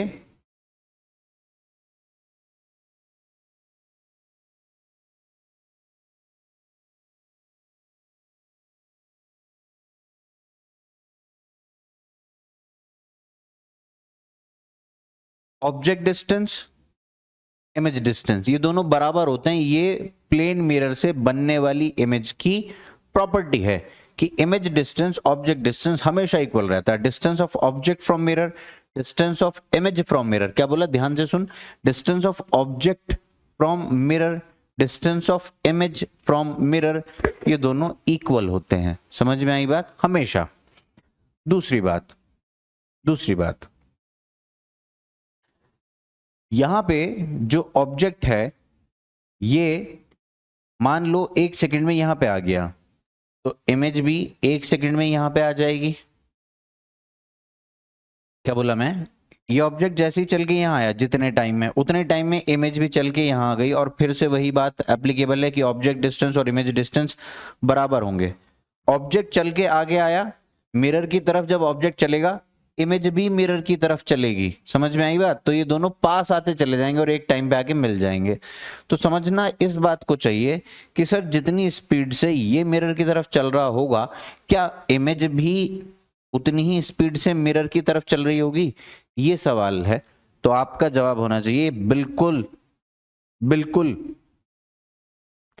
ऑब्जेक्ट की स्पीड टुवर्ड्स मिरर, ऑब्जेक्ट की velocity towards mirror is equal to, magnitude की बात कर रहा हूं बेसिकली, क्योंकि डायरेक्शन तो ऑपोजिट होगी तो वेलोसिटी कहना अच्छी बात नहीं होगी।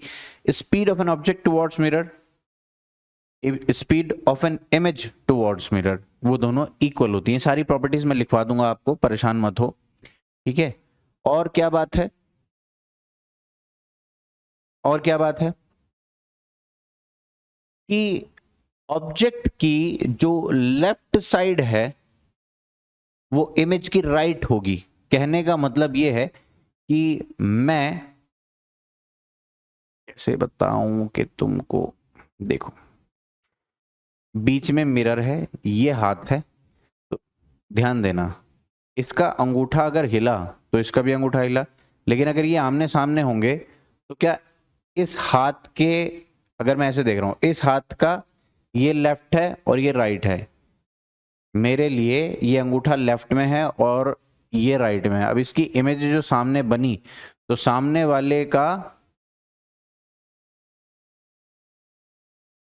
सामने वाले हैंड का, यही तो समझाना है मुझे कि ये इधर का लेफ्ट हाँ ठीक है, ये तो कुछ और ही हो गया। मैं खड़ा हूं तो मैं सामने, मेरी इमेज बन गई, मेरी सामने मेरी इमेज बन गई, तो जब मैं ये वाला हाथ ऊपर करूंगा, ठीक है, तो सामने मेरे जो खड़ा होगा, क्या वो ऐसे खड़ा है तो उसका ये वाला हाथ ऊपर होगा। समझ में आई बात? मैं सामने से खड़ा हुआ अगर देख रहा हूं, मैं ये अभी इमेज है, ये कौन है अभी इमेज, तो मेरा ये कौन सा हैंड हुआ, ये है मेरा लेफ्ट हैंड, तो ये वाला हैंड ऊपर था, इधर साइड वाला जिस साइड ओ है, फिर अभी मिरर के मैं इधर आ गया, मैं ऑब्जेक्ट, तो समझ पा रहे हैं मैं क्या बकवास कर रहा हूं। तो इधर साइड अभी मैंने राइट हैंड ऊपर किया, क्या ऊपर किया, राइट हैंड, और जब मैं सामने इमेज बन के खड़ा होऊंगा तो मैं ऐसे दिख रहा हूंगा, तब मेरा ये लेफ्ट हैंड जिस हाथ में घड़ी है वो ऊपर हुआ। तो ऐसा होता है कि इमेज ऑब्जेक्ट की लेटरल इन्वर्जन होता है। क्या होता है, लेटरल इन्वर्जन। सर तू क्या बकवास कर रहा है, मेरे दिमाग के एकदम ऊपर से जा रहा है। चल मैं एक बार और कोशिश करता हूं कि मान ले ऐसे कोई बी अल्फाबेट यहाँ पे रखा हुआ है, क्या रखा हुआ है, बी अल्फाबेट, ये किताब, ये किताबी बात है। महसूस जो मैं कराना चाहता था वो वही था कि लेफ्ट राइट, तो इसकी जो इमेज बनेगी वो ऐसी बनेगी, इसकी जो इमेज बनेगी वो ऐसी बनेगी। मान लो कि ये बी है, ये मेरा बनाया हुआ बी है, होए होए होए, ये क्या हो रहा है, रिस्क नहीं लेना चाहिए, रिस्क नहीं लेना चाहिए। हाँ जी, तो ये ऐसा बन जाएगा, मैं कोशिश करी वैसे बनाने की, तो इसे कहते हैं लेटरल इन्वर्जन। तो प्लेन मिरर से बनने वाली जो इमेज होगी वो लेटरल इन्वर्जन के साथ बनेगी। समझ में आई बात? मतलब जो ऑब्जेक्ट का राइट है वो इमेज का लेफ्ट होगा, और जो ऑब्जेक्ट का लेफ्ट है वो इमेज का राइट होगा। कुछ ऐसी बात है, लिटरल इन्वर्जन वाली बात। ए अल्फाबेट बी अल्फाबेट, समझ रहे ना यार, कैसी बातें कर रहे हैं यार, देखना यार तो 6 ऐसे आंसर आएगा। इसे कहते हैं लिटरल इन्वर्जन। क्या कहते हैं इसको? Lateral inversion. ये सारी क्या है, प्रॉपर्टीज हैं, मैं सबको लिखवाऊंगा, परेशान होने की बिल्कुल जरूरत नहीं है।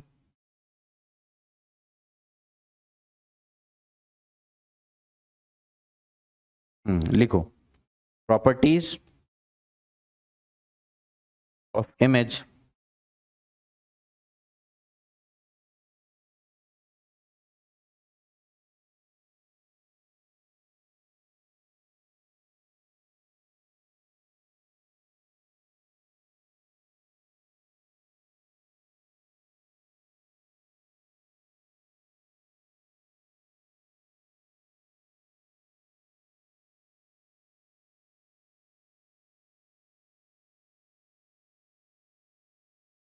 सबसे पहली बात, ऑब्जेक्ट डिस्टेंस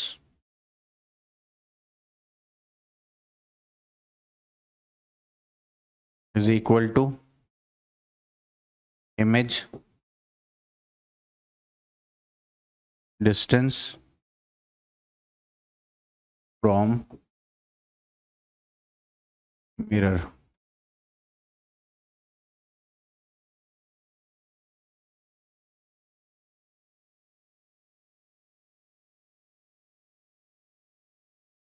दूसरा, speed of an object, speed of an object, ये देख आसान आसान बातें समझ में आ रही होंगी तेरी, इज इक्वल टू स्पीड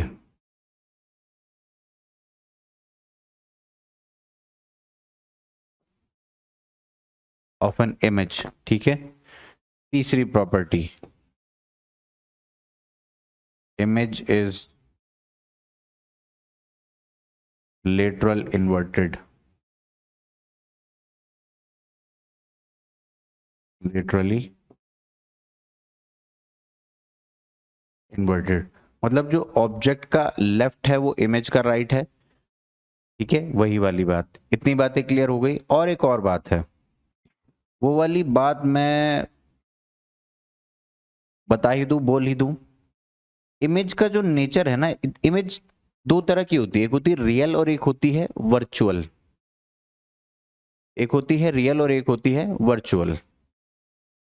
तो ये वर्चुअल इमेज बनाता है। सर अभी मुझे क्लियर नहीं हुआ ये वर्चुअल और रियल, मैं भी जानता हूं कि तुझको क्लियर नहीं हुआ, तो मैं कुछ समझाऊंगा तुझको। देख, यहां पे ये रे गई, ऐसे चली गई, वो एक्चुअली में मीट नहीं कर रही हैं, मैंने जुगाड़बाजी की, अपीयर्स टू मीट कर रही हैं। अगर मैं यहां से देखूं ये वाली रे और फिर यहां जाके देखूं तो ये वाली रे वहीं पे मीट कर रही होंगी। जब रिफ्लेक्शन के बाद रेज एक्चुअली मीट ना कर रही हूं, फैली जा रही हूं, समझ में आई बात, तब क्या होता है, वर्चुअल इमेज बनती है। when the rays after reflection when the light rays after reflection does not meet actually but appears to meet if extended backwards, वो मिलती हुई लगे आफ्टर रिफ्लेक्शन, अगर उनको पीछे की तरफ खींचा जाए, वो किसी पॉइंट से जाके मिल जाए, अगर ऐसा कहीं लग रहा है तो जो पॉइंट पे जाकर इंटरसेक्ट कर रही है वो पॉइंट इमेज है। और वो इमेज कैसी है, वर्चुअल। कैसी इमेज है, वर्चुअल। तो सर रियल कौन सी होती है, कि जब ये जो लाइट रेज हैं रिफ्लेक्शन के बाद एक्चुअली में मीट कर जाएं, एक्चुअली में खुद मीट कर जाएं, तो उसे मैं कहता हूं रियल इमेज। तो फिलहाल तो ये कैसी है, वर्चुअल इमेज है। लो, real image, real image, real image is formed when two or more reflected rays meet at a point in front of the mirror, in front of the mirror.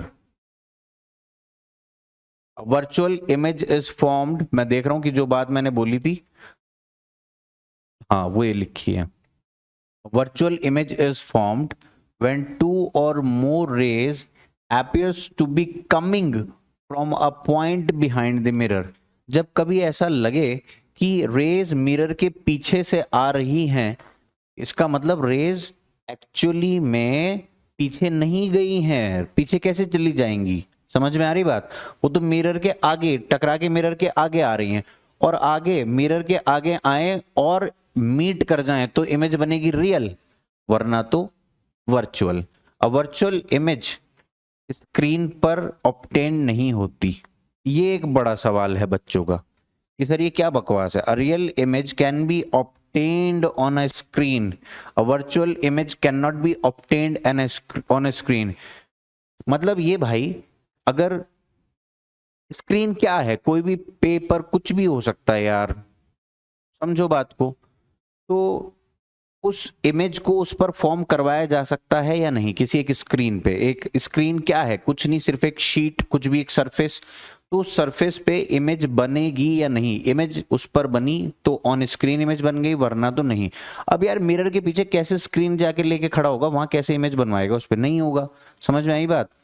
तो जैसे परछाई है, मेरी मेरी परछाई अगर सामने से लाइट पड़ रही है तो पीछे ये जो स्क्रीन है, यहाँ कुछ नहीं है, मतलब दीवार मान ले, तो पीछे दीवार पे मेरी शैडो बनेगी कि नहीं बनेगी, तो शैडो स्क्रीन पे पड़ रही है, कुछ ऐसा समझ मेरी बात को।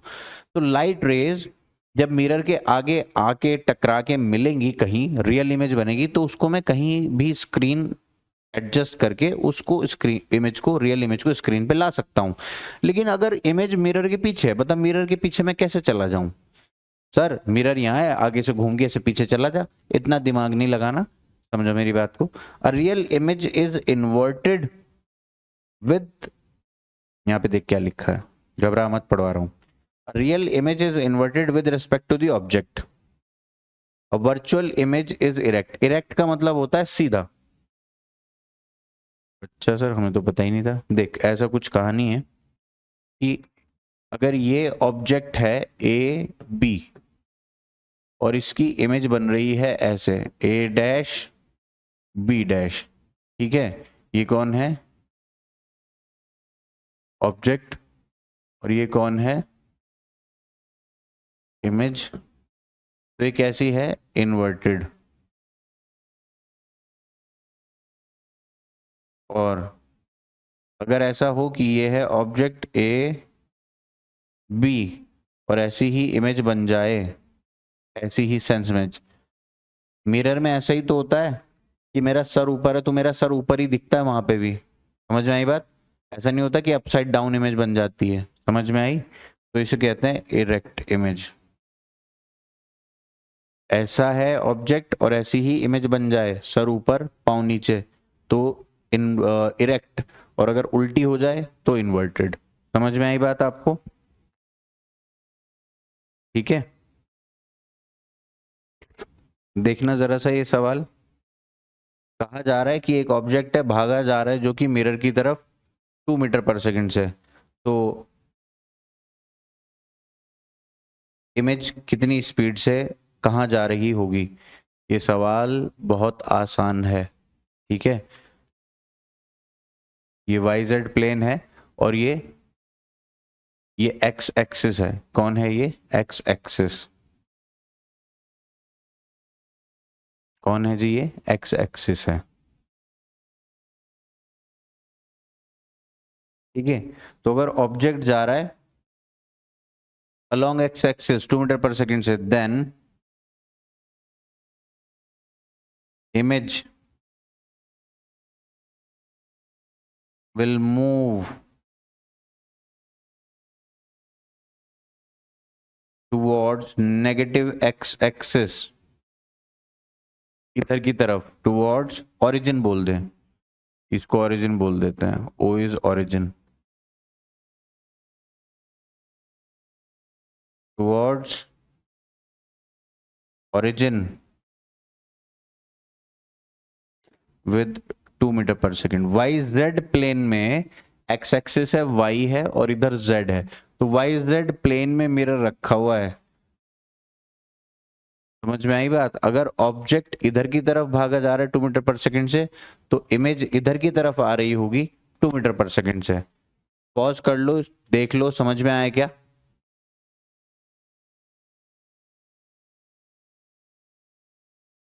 पॉज कर लो, देख लो समझ में आया क्या। अगला वाला सवाल देखते हैं। अगर ऐसा हो रहा होगा तो क्या होगा। ये वी आई क्या है, स्पीड ऑफ इमेज। मैं तो डायरेक्शन भी बता रहा हूं, तो क्या बोल दूं, वेलोसिटी ऑफ इमेज।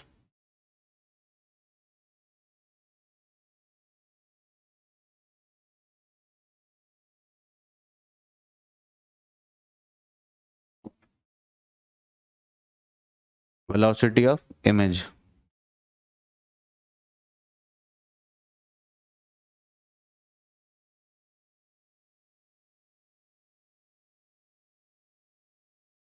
देखो भाई, ऑब्जेक्ट 3 मीटर पर सेकंड से मिरर की तरफ जा रहा है, मिरर 2 मीटर पर सेकंड से ऑब्जेक्ट की तरफ भागा आ रहा है। तो ध्यान देना, क्या तुम रिलेटिव का कॉन्सेप्ट पढ़ चुके हो। अगर मिरर को एक बार के लिए स्टेशनरी मान लो तो क्या ऐसा होगा कि ऑब्जेक्ट, इसको कैसे मान लो रेस्ट पे, ठीक है। अब इसके रेस्पेक्ट में ऑब्जेक्ट को देखो, तो क्या ऑब्जेक्ट इधर की तरफ भागा आ रहा होगा 5 मीटर पर सेकंड से। समझ में आई बात।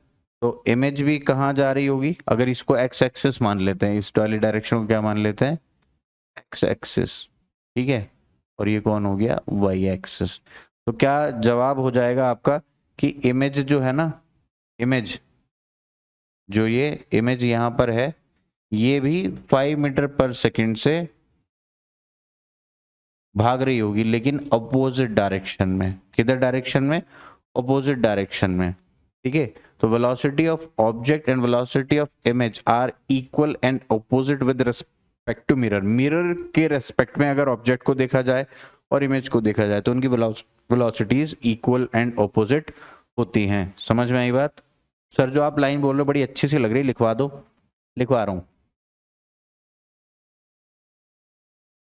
वेलोसिटी नोट है, note velocity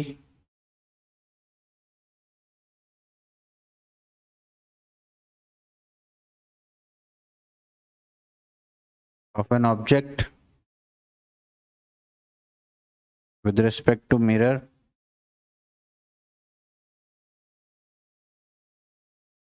is equal and opposite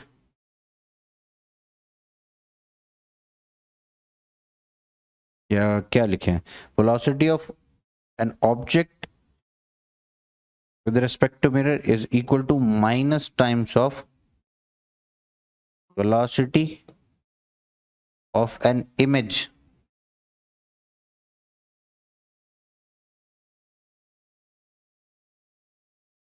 with respect to mirror.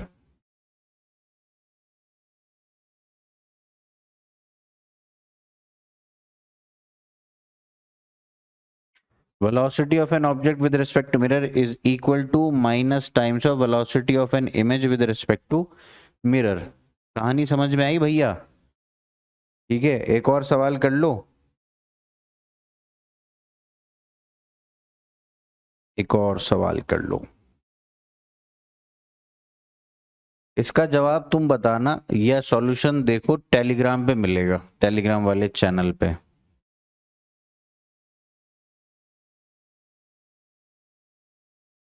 इसे नहीं, इसको ऐसे ही कर दो। ये हो गया मिरर,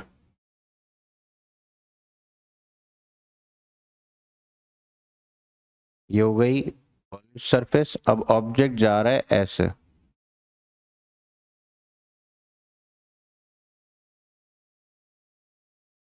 इस वाली डायरेक्शन में।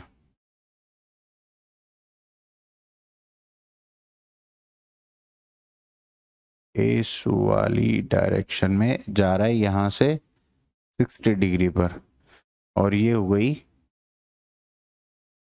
10 मीटर पर सेकंड। ये रहा आपका object.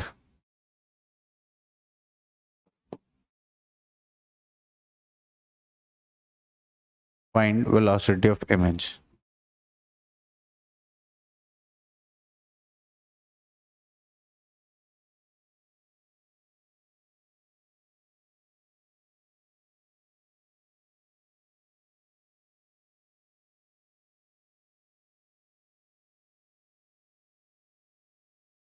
Find velocity of an image. एक कॉन्सेप्ट और सीख जाओ, जब पढ़ ही रहे हो तो पढ़ के जाओ यार। मिरर है यार, नॉर्मल है यार, बहुत ही अच्छी बात है भाई। तो अब ऐसा हुआ कि यार वो आ रही थी, कौन आ रही थी, लाइट रे ऐसे आके गिर गई ओ पॉइंट पे। तुमने कहा ठीक, मैंने भी कहा ठीक, तुमने कहा ठीक, मैंने भी कहा ठीक। तो भैया अब ये जाके ऐसे चली जाएगी। तो एक रोता गाता आया, कहने लगा हाय मेरी रे, हाय मेरी, हाय मेरी रे, हाय मेरी रे।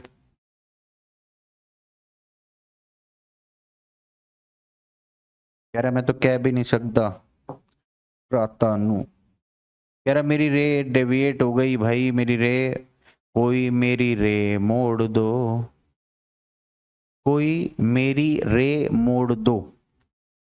मतलब मेरी रे जिधर आ रही थी उधर ही आ जान, उधर ही ले आओ उसे। तो मैं पूछूं कि कितना एंगल घुमाना पड़ेगा इसे वापस अपने रास्ते पे लाने के लिए, या ये अपने एक्चुअल रास्ते से जाते जाते कितना एंगल घूम गई।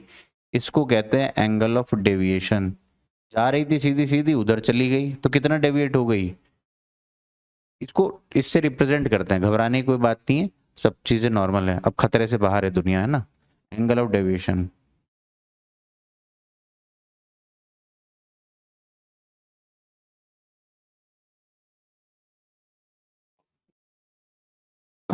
अब ये पूरा कितना एंगल है सर, 180 डिग्री। और उसके अंदर से अगर मैं आई प्लस आर माइनस कर दूं तो क्या दुनिया मुझे मिल जाएगी डेविएशन की। 180 डिग्री आई प्लस आर, और बच्चा बच्चा जानता है गली गली का, angle I equal to angle R होता है। तो क्या मुझे ऐसे लिख देना शोभा देगा या मुझे पाप लगेगा? 180 डिग्री -2r लिख दो या -2i लिख दो, one and the same thing बारी। तो ये है एंगल ऑफ डेविएशन। क्या फॉर्मूला याद रखूं सर? तो आपको याद रखना है delta is equal to 180 degree -y angle of deviation. कुछ सवाल जो होमवर्क में दिए जा रहे हैं बच्चों, कर ही लेना। मैं कह रहा हूं कर ही लेना भैया जी। ठीक है भाई, कर लेना भाई। जुम जुम जुम जुम जुम जुम जुम जुम।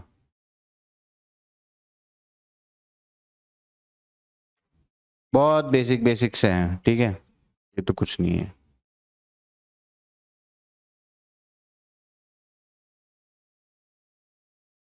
ये सवाल आगे मिल जाएंगे आपको, नो नीड टू वरी। ठीक है यार, ये तो बहुत ही बेसिक सा सवाल है, बच्चों ने पढ़ते पढ़ते आंसर कर दिया होगा। ठीक है, ये वाला सवाल, इनके सवाल के जवाब कहाँ मिलेंगे? टेलीग्राम पे। सर आज सवाल थोड़े कम हुए, थ्योरी ज़्यादा हो गई ना, इसलिए मेरे बच्चों अगले लेक्चर में सवाल ही सवाल होंगे। तो अगला लेक्चर इसलिए इम्पोर्टेंट है। ठीक है, ये वाला होमवर्क हो गया मेरे बच्चों के पास। क्या बात है भाई, बहुत ही प्यारे बच्चे हैं भाई। ये देखो भाई, होमवर्क लिख लो भाई। ये वाला सवाल हो गया। ये तो होमवर्क 1, होमवर्क 2 मेरे बच्चों।